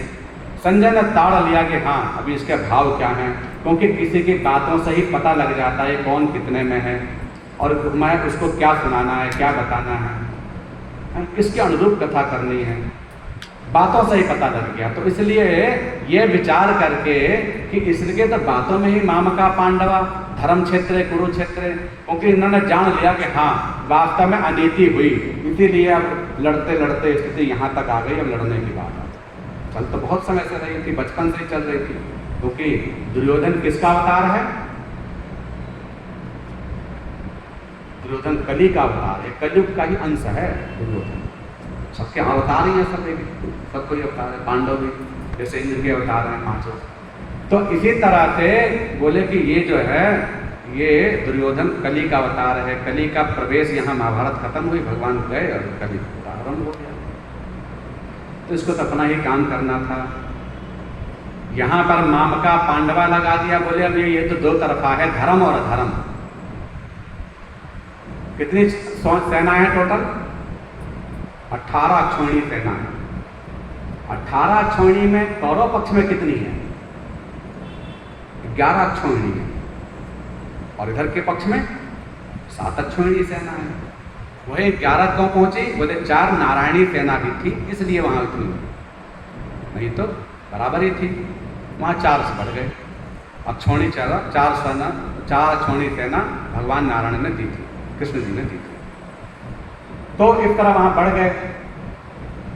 और लेकिन बढ़ने के बाद भी अब जब स्थिति यहाँ तक आ गई, तो जब जान लिया दुर्योधन धृतराष्ट्र ने कि अब भीष्म पितामह सरसैया पर पड़ गए, इसलिए उसने प्रश्न ये नहीं कहा कि क्या हो रहा है, किम कुर्वत संजय, हे संजय क्या हुआ। अकुर्वत शब्द भूतकाल का है, यहाँ पर उन्होंने पूछा क्या किया, ये नहीं कहा क्या हो रहा है, ये अर्थ नहीं लिखा है इसमें, लिखा है क्या हो हुआ। तो इन बातों से ही पता चल रहा है कि भाई गीता तो हो चुकी, महाभारत तो हो चुकी, अब महाभारत जब 10 दिन का युद्ध हो चुका तब सुनाई जा रही है यहाँ पर धृतराष्ट्र को, शुरू में नहीं सुनाई जा रही, बातों से ही पता चल रहा है। किम अकुर्वत संजय, अकुर्वत कहते हैं भूतकाल, और कुर्वंती लिखते, कुर्वंती माने क्या हो रहा है, करिष्यति बोलते तो भविष्य काल होता, लेकिन यहाँ पर शब्द है कुर्वत, और किम अकुर्वत अर्थात क्या हो रहा, क्या हुआ। तो अब हुए की बात पर उसने निश्चय कर लिया कि हाँ मैंने निश्चय कर लिया कि मेरे जो पुत्र हैं ये कुरुवंशी हैं और ये पांडववंशी हैं, ये धर्मवंशी हैं और ये अधर्म। अब धर्म अधर्म की लड़ाई है, क्योंकि निश्चय ही वास्तव में इंसान तो निमित्त मात्र होता है, लड़ाई तो विचारों की होती है, लड़ाई तो धर्म अधर्म की होती है, अच्छे बुरे की होती है, हमेशा हमेशा लड़ाई अच्छे और बुरे की होती है, और किसी की लड़ाई नहीं होती। जब भी लड़ाई हुई या होगी या हो रही हैं, वो सब बस दो ही की लड़ाई होती है, अच्छे और बुरे की, विचारों की। इंसान तो निमित्त मात्र नहीं होता है। तो दैविक स्वरूप में, आध्यात्मिक स्वरूप में तो वही स्वरूप है। इसलिए यहाँ पर कहा किम कुर्वत संजय, हे संजय बताओ क्या हुआ, मामका मेरे पुत्रों में और उनके पुत्रों। और दूसरी लाइन में संजय जी ने बताना आरंभ किया, क्योंकि संजय पहले युद्ध में ही थे, इसलिए आगे सत्य संजय ने हर्ष, इन वर्षों में आया है कि भाई संजय ने हर्षतापूर्वक कहा, मैंने संजय पहले युद्ध भूमि में ही लड़ने गए थे, युद्ध ही कर रहे थे। जब 10वें दिन में भीष्म पितामह धराशायी हो गए, तब सबका जो एक उत्साह था वो हतोत्साहित हो गया, और फिर वो वहाँ पर धृतराष्ट्र के पास पहुँच करके ये हुआ कि तो बस काम करना है, लड़ना है, बस वैसे ही। क्योंकि क्या कह रहे हैं अगली लाइन में, चलिए अगली लाइन में क्या कहा, श्लोक का आरंभ बताइए। आपने उसमें श्लोक का थोड़ा सा वो दृष्ट्वा तो पांडवानीकम, दृष्ट्वा तो पांडवानीकम,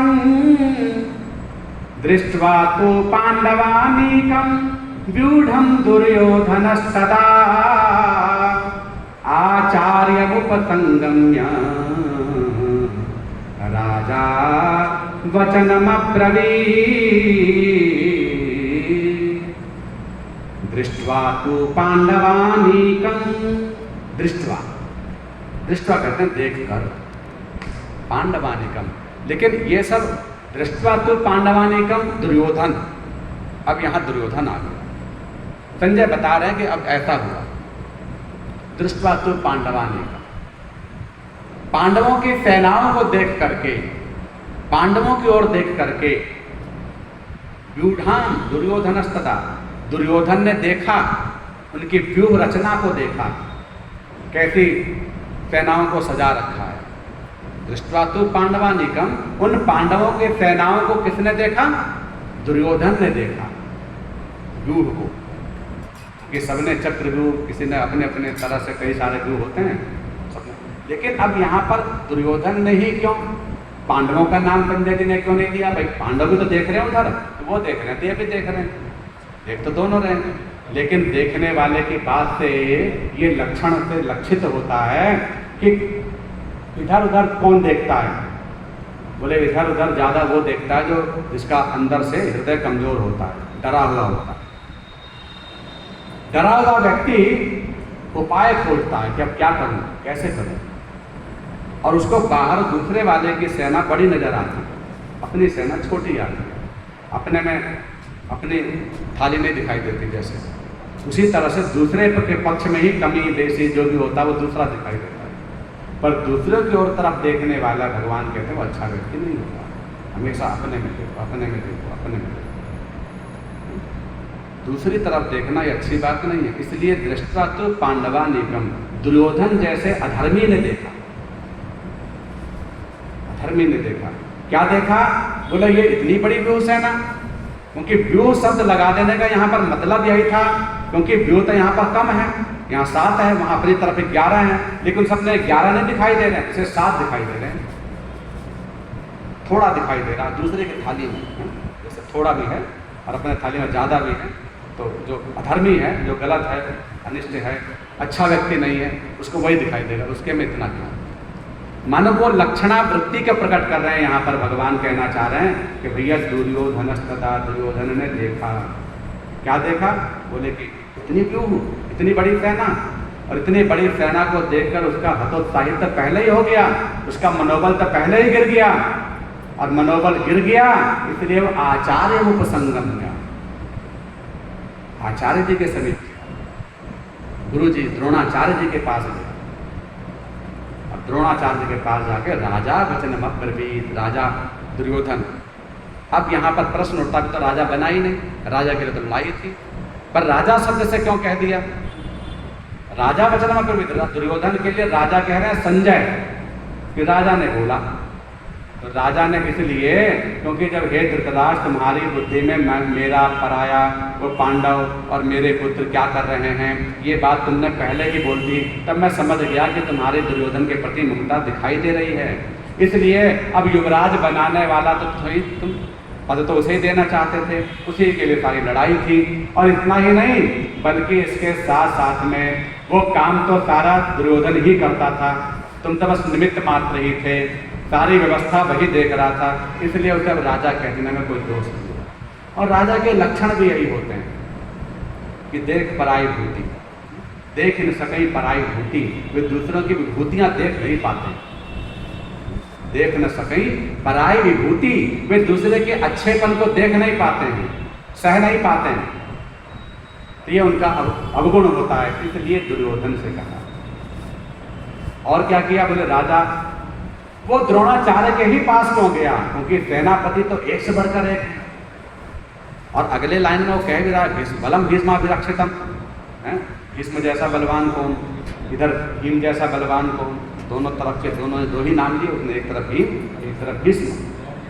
लेकिन यहाँ पर उसने भीष्म पितामह के पास न जा करके, जो इन सबके अंदर सबसे प्रमुख धनुर्धर हैं, जिनके आगे कोई भी नहीं टिक सकता, जिनको इच्छा मृत्यु जैसा वरदान मिला है, असंभव है जिन्हें मारना, उनके पास न जाकर द्रोणाचार्य के पास गया। क्योंकि एक तो ये उसका मन में विचार है, कूटनीति का ये नियम है, क्योंकि धर्म, ये महाभारत कूटनीति है, बहुत सारी नीतियों के आधार पर है, इसीलिए इसके धर्म को समझना बड़ा ही कठिन है। तो यहाँ पर भगवान कह रहे हैं कि देखो, दुर्योधन के मन में एक तो भाव यह है कि वो मेरे कौटुंबिक मेरे परिवार के हैं, दादा हैं मेरे, उनको तो मना ही दूंगा। लेकिन जिससे कौटुंबिक स्नेह नहीं होता, जो बाहर का होता है, गुरुजी हो गए, संत महात्मा और बाकी जितने भी लोग हो गए, वो अपने परिवार के नहीं हैं, तो उनको पहले मनाना चाहिए। परिवार वाले तो जैसे तैसे मान ही सकते हैं, लेकिन बाहर वालों को पहले मनाना चाहिए। अगर हमें अपना स्वार्थ निकालना है तो स्वार्थ बुद्धि उसमें है, और स्वार्थ की दृष्टि से उसमें लगा कि पहले मुझे द्रोणाचार्य के पास जाना चाहिए, क्योंकि दो ही जने ऐसे हैं, द्रोणाचार्य जी और भीष्म पितामह ही, जो दोनों ही उभय पक्षपाती हैं। इनका तन तो यहाँ है पर मन वहीं है। इन दोनों का शुरू से ही मन में डावाडोल चल रहा है, ये चाहते नहीं युद्ध हो और ये बस खड़े हैं मेरे राज्य के लिए, अपनी प्रतिज्ञाओं के लिए, बहुत सारी बातों के लिए, लेकिन वस्तुतः इनका मन तो वहीं है। इसलिए इन दोनों को ही पहले मनाना ज़्यादा आवश्यक है। बाकी तो सब ने मनाया, तन मन से दोनों से लड़ रहे हैं, लेकिन ये दोनों मन से नहीं लड़ रहे। और इन दोनों में भी अब गुरु के पास जाना चाहिए, क्योंकि गुरु के पास जाना ही लक्षणा मिलती है। नहीं तो भीष्म पितामह कह देंगे कि नहीं, पहले गुरु के पास जाना चाहिए, नीति कहती है। तो कुछ नीति का भी विचार करके और कुछ कूटनीति का विचार करके, दोनों नीतियों का विचार करके दुर्योधन सबसे पहले द्रोणाचार्य जी के पास गया। ये इस भाव से बताना चाहिए।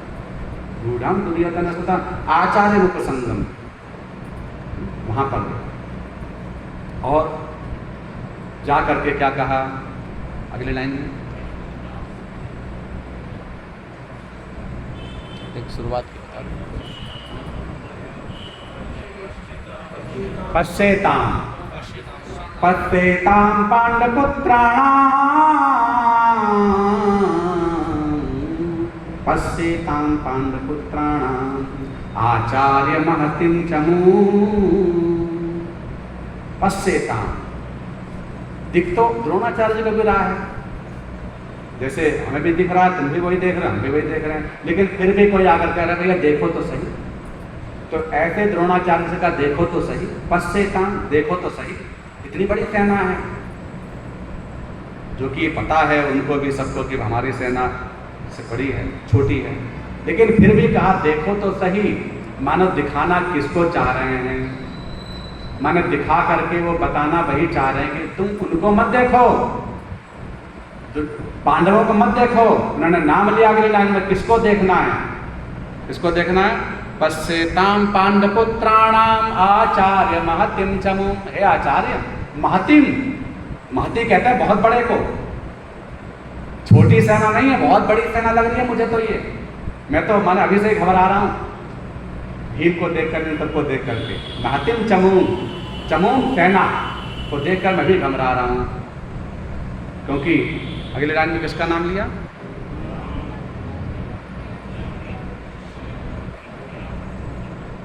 तब शिष्येण धीमता व्यूढ़ाम द्रुपद पुत्रेण, तब शिष्येण धीमता। व्यूह के रचयिता, स्वामी, सेनापति कौन है, द्रुपद। आप दृष्टि में दो ही का नाम लिया इसने, दुर्योधन ने कह तो दिया कि बहुत बड़ी सेना देख लीजिए, लेकिन बहुत बड़ी सेनाओं में आप दो जनों को बस देखिए, इसलिए देखिए कहा, अन्यथा देखिए कहने का प्रश्न नहीं उठता था, क्योंकि देख तुम रहे हो, हम देख रहे हैं तो फिर देखना। लेकिन उसने कहा दो जनों को ही देखिए, द्रुपद तो तुम्हारा बहुत बड़ा शत्रु है, पहले तुम्हारी राड़ हो चुकी है, उसी से तुम कारण बने कि यहाँ आए, लड़ाई हुई, सब कुछ हुआ, तो वो अपनी शत्रुता को याद कीजिए। इसलिए बहुत चतुराई से उसने कहा द्रुपद पुत्रेण। और दूसरे किसको देखो, बोले उस द्रुपद के पुत्र को देखिए, अश्वत्थ धृष्टद्युम्न को देखिए, जो अग्नि से ही प्रकट हैं दोनों, द्रौपदी भी और ये धृष्टद्युम्न भी, दोनों आपके शत्रु हैं, आप उनको देखिए। इन दोनों ने आपको कैसे कैसे निंदा करी, कैसे कैसे आपकी आलोचना करी, कैसे कैसे आपके ब्राह्मण पर ठेस पहुंचाई है, आपके मित्रता को किस तरह से उन्होंने शत्रुता में बदल दिया, वो सब याद कीजिए और वो सब याद करके उनकी ओर देखिए। इसलिए दुर्योधन ने कहा पश्येताम पांडपुत्राणाम पांडव पुत्रों को तो देखिए आगे खड़े हैं इसलिए, लेकिन उनके पीछे वाले जो हैं वो द्रुपद को और धृष्टद्युम्न को, इनको विशेष रूप से देखिए, इसलिए दो ही जनों के नाम, बाकी लोगों के नाम बाद में। तो देखो कितनी कूटनीतिक गीता है, कितनी सारगर्भित गीता है। और वस्तुतः लड़ाई जो यहाँ पर है वो धर्म अधर्म की है। पांडव लड़ना नहीं चाहते थे, हर प्रकार से संधि भी की, लेकिन किसकी आज्ञा पाकर लड़े ये? किसकी आज्ञा पाकर लड़े? अपने मन से तो लड़े नहीं। कृष्ण भगवान ने भी एक बार कहा, जब सांदीतूत बन के आए और उनका जो भी हुआ, पर उसके बावजूद भी युधिष्ठिर जी थोड़ा समझाते रहे, कोई बात नहीं, छोड़ो। भीम जी बुलाते रहे, अर्जुन भी, लेकिन युधिष्ठिर जी शांत कर देते थे। लेकिन ये बात हुई कि अब भाई अब कौन रह गया, क्योंकि बिना पूछे अपने आप शस्त्र उठा लेने से फिर उसको ही धर्म का पाप लग जाता है, उसे ही सोचने पर मजबूर हो जाता है धर्म के, अब तुम्हें क्या करना, तुमने क्यों किया? तो क्यों किया मैं? तो गुरुदेव के रूप में भी आज्ञा मिल गई, लेकिन माता की आज्ञा नहीं मिली। माता पिता गुरु तुल्य हैं, इसलिए कुंती जी से ही पूछा गया कि आप ही बताइए, आप जैसा कहें। और कुंती माता भी नहीं चाहती थी, बहुत बार उन्होंने युद्ध से बचाव भी किया।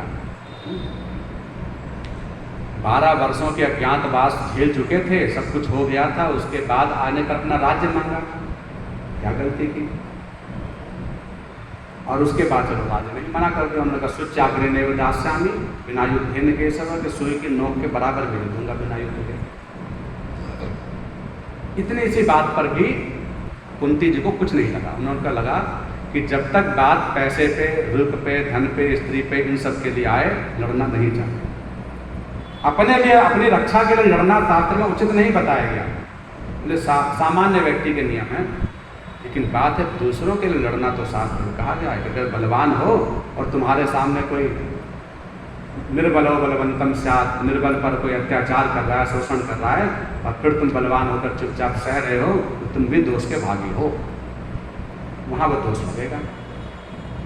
ये विचार करके कुंती के मन में केवल 2 ही गिलानी हुई, 2 ही बातों को सोच करके उन्होंने युद्ध की आदेश दिया कि युद्ध करो, और कोई दोष नहीं, युद्ध करना चाहते। कुंती जी ने आदेश दिया, क्या सोचकर?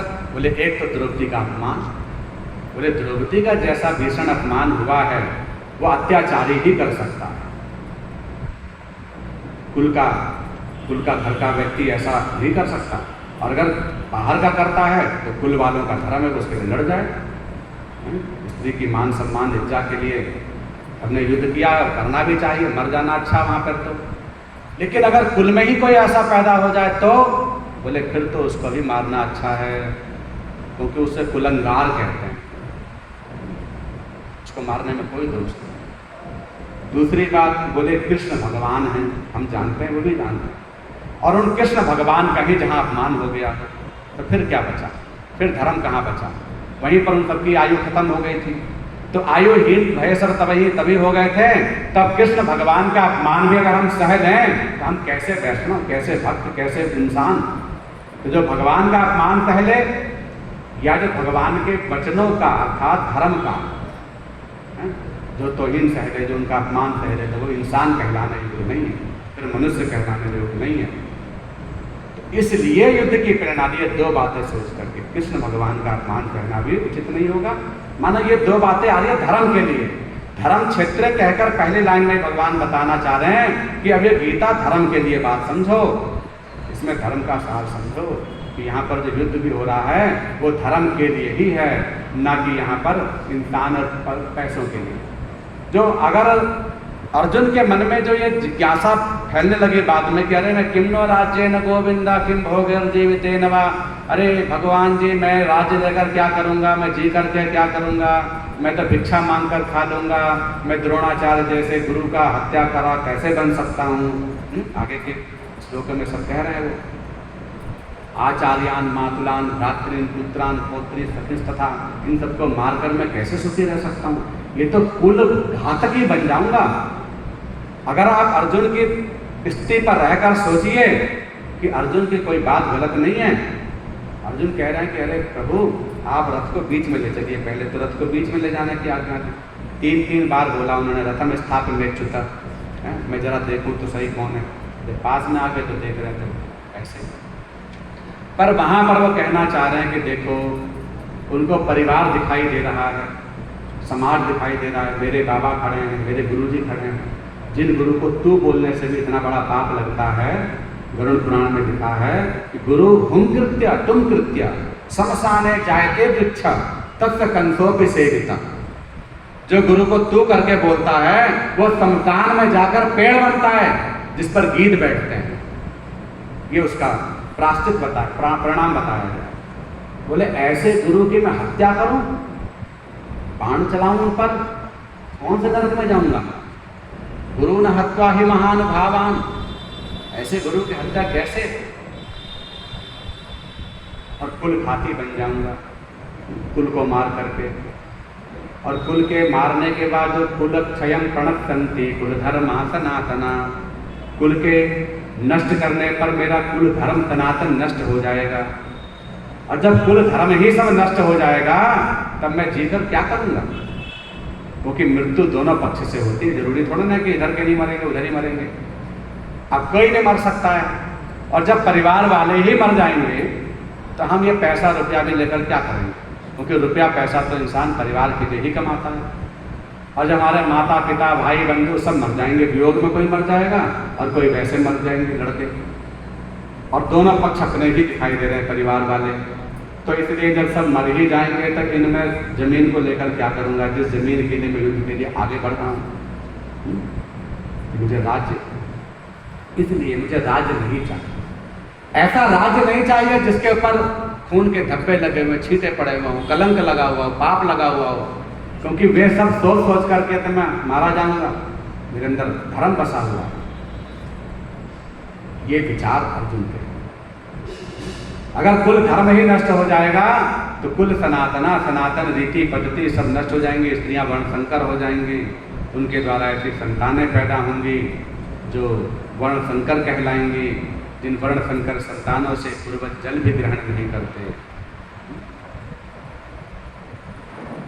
पितृपक्ष चल रहा है, थोड़ी कथा भगवान की कृपा से पितरों के संबंधित भी जानकारी लें, और गीता तो चलेगी ही चलेगी। और रोज एक प्रश्न करेंगे हम कल के लिए।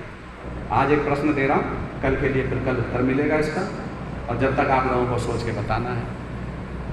तो आज का प्रश्न है पितरों से संबंधित कि पितृ कौन होते हैं। ठीक, पितृ कौन होते हैं, क्योंकि अगर मृत्यु के पश्चात एक शरीर हमारे देखते देखते नष्ट हो गया और कहीं ना कहीं किसी न किसी का जन्म होना ही है। गीता भी कहती है यथा मृत्यु ध्रुवस्य, जिसका जन्म हुआ उसका मरण होगा, जिसका मरण होगा उसका जन्म होगा। तो जन्म होगा ही कभी ना कभी, जब भी हो तो जन्म ले गया तो जन्म भी ले लिया, आत्मा ने, मन ने, जिसने भी।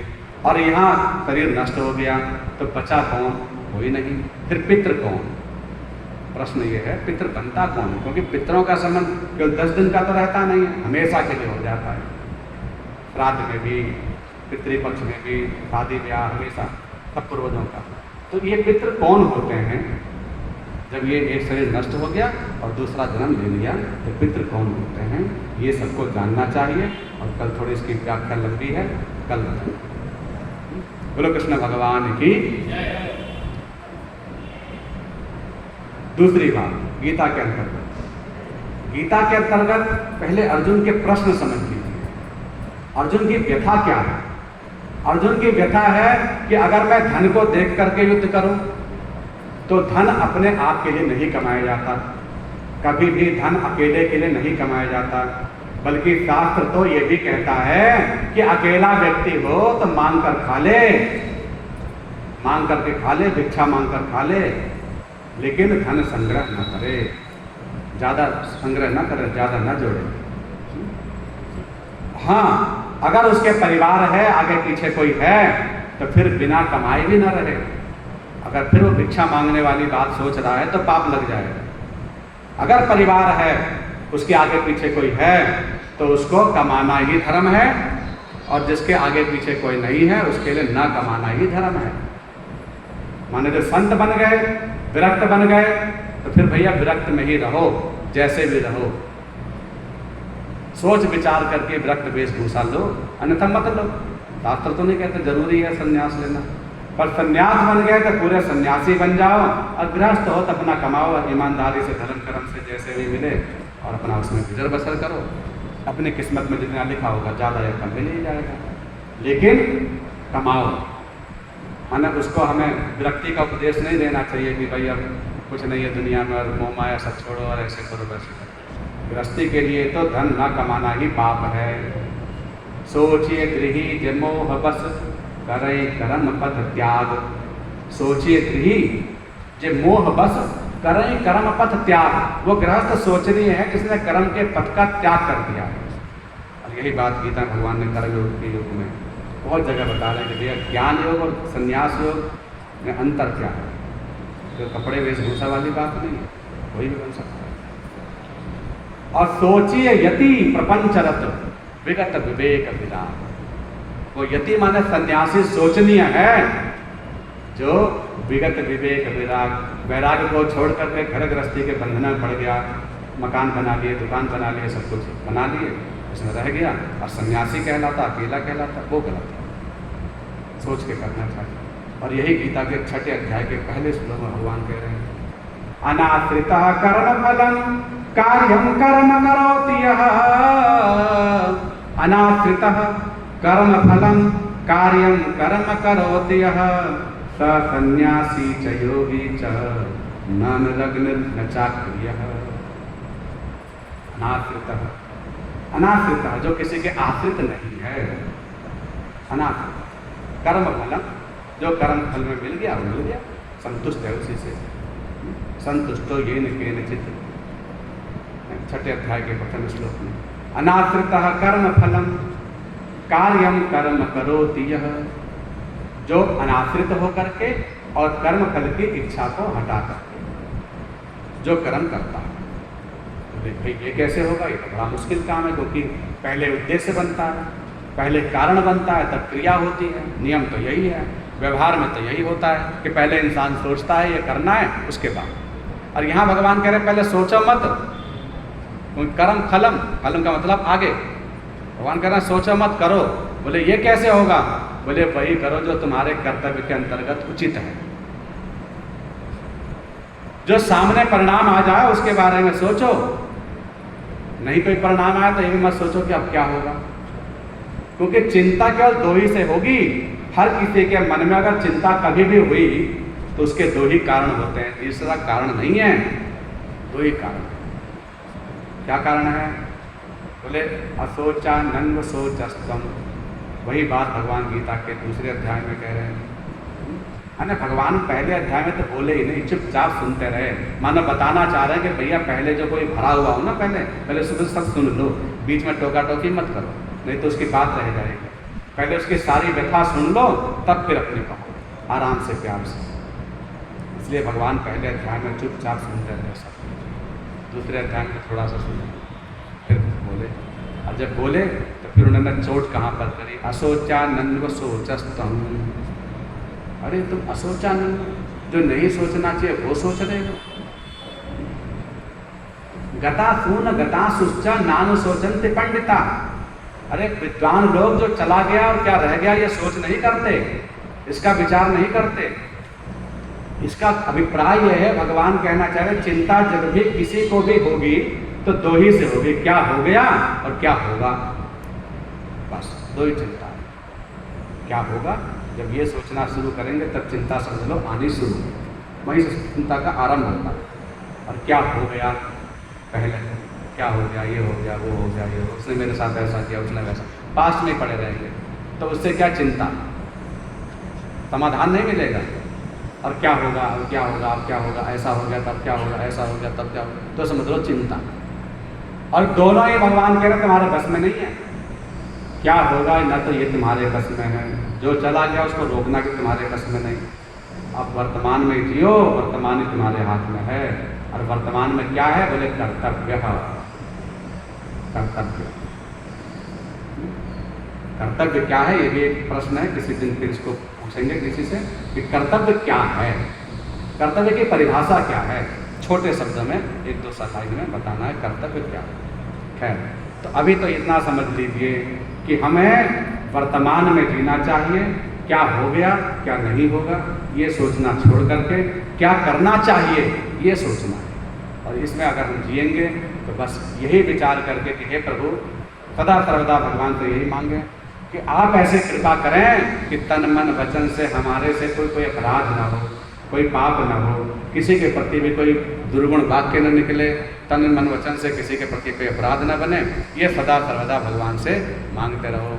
अब गीता के एक श्लोक को हम सभी बोल करके फिर गीता को विश्राम करते हैं। और हमारे को सभी लोगों को, अपने बच्चों को भी, बड़ों को भी, सबको गीता के 1 श्लोक 2 श्लोक अवश्य आने चाहिए, रोज़ पढ़ने चाहिए। समझ में आए चाहे नहीं समझ में आए, कभी तो समझ में आएगी। पढ़े रहेंगे तो अब आज जैसे बातें चल रही हैं तो जल्दी समझ में आ जाएगी, और बिल्कुल ही नहीं पढ़े रहेंगे तो बिल्कुल अवलंबित हो जाएंगे, जो समझा रहे हैं ठीक है। तो उसमें क्या है कि आपको संशय आना स्वाभाविक ही है, इसलिए पहले स्वयं भागवत गीता रामायण पढ़ो, उसके बाद कथा सुनो, है ना, पहले नहीं। बोलो कृष्ण भगवान की। तो गीता में सुनेंगे, अनन्या चिंतयन्तो मां ये जना पर्युपासते तेषां नित्याभियुक्तानां योगक्षेमं वहाम्यहम्, योगक्षेमं वहाम्यहम्।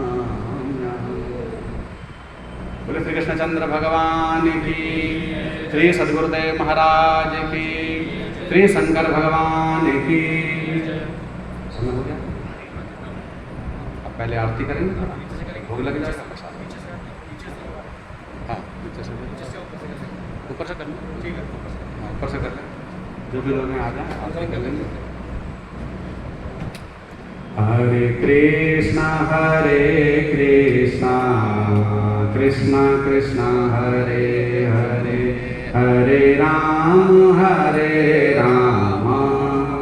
राम राम हरे हरे, हरे कृष्णा कृष्णा कृष्णा हरे हरे, हरे राम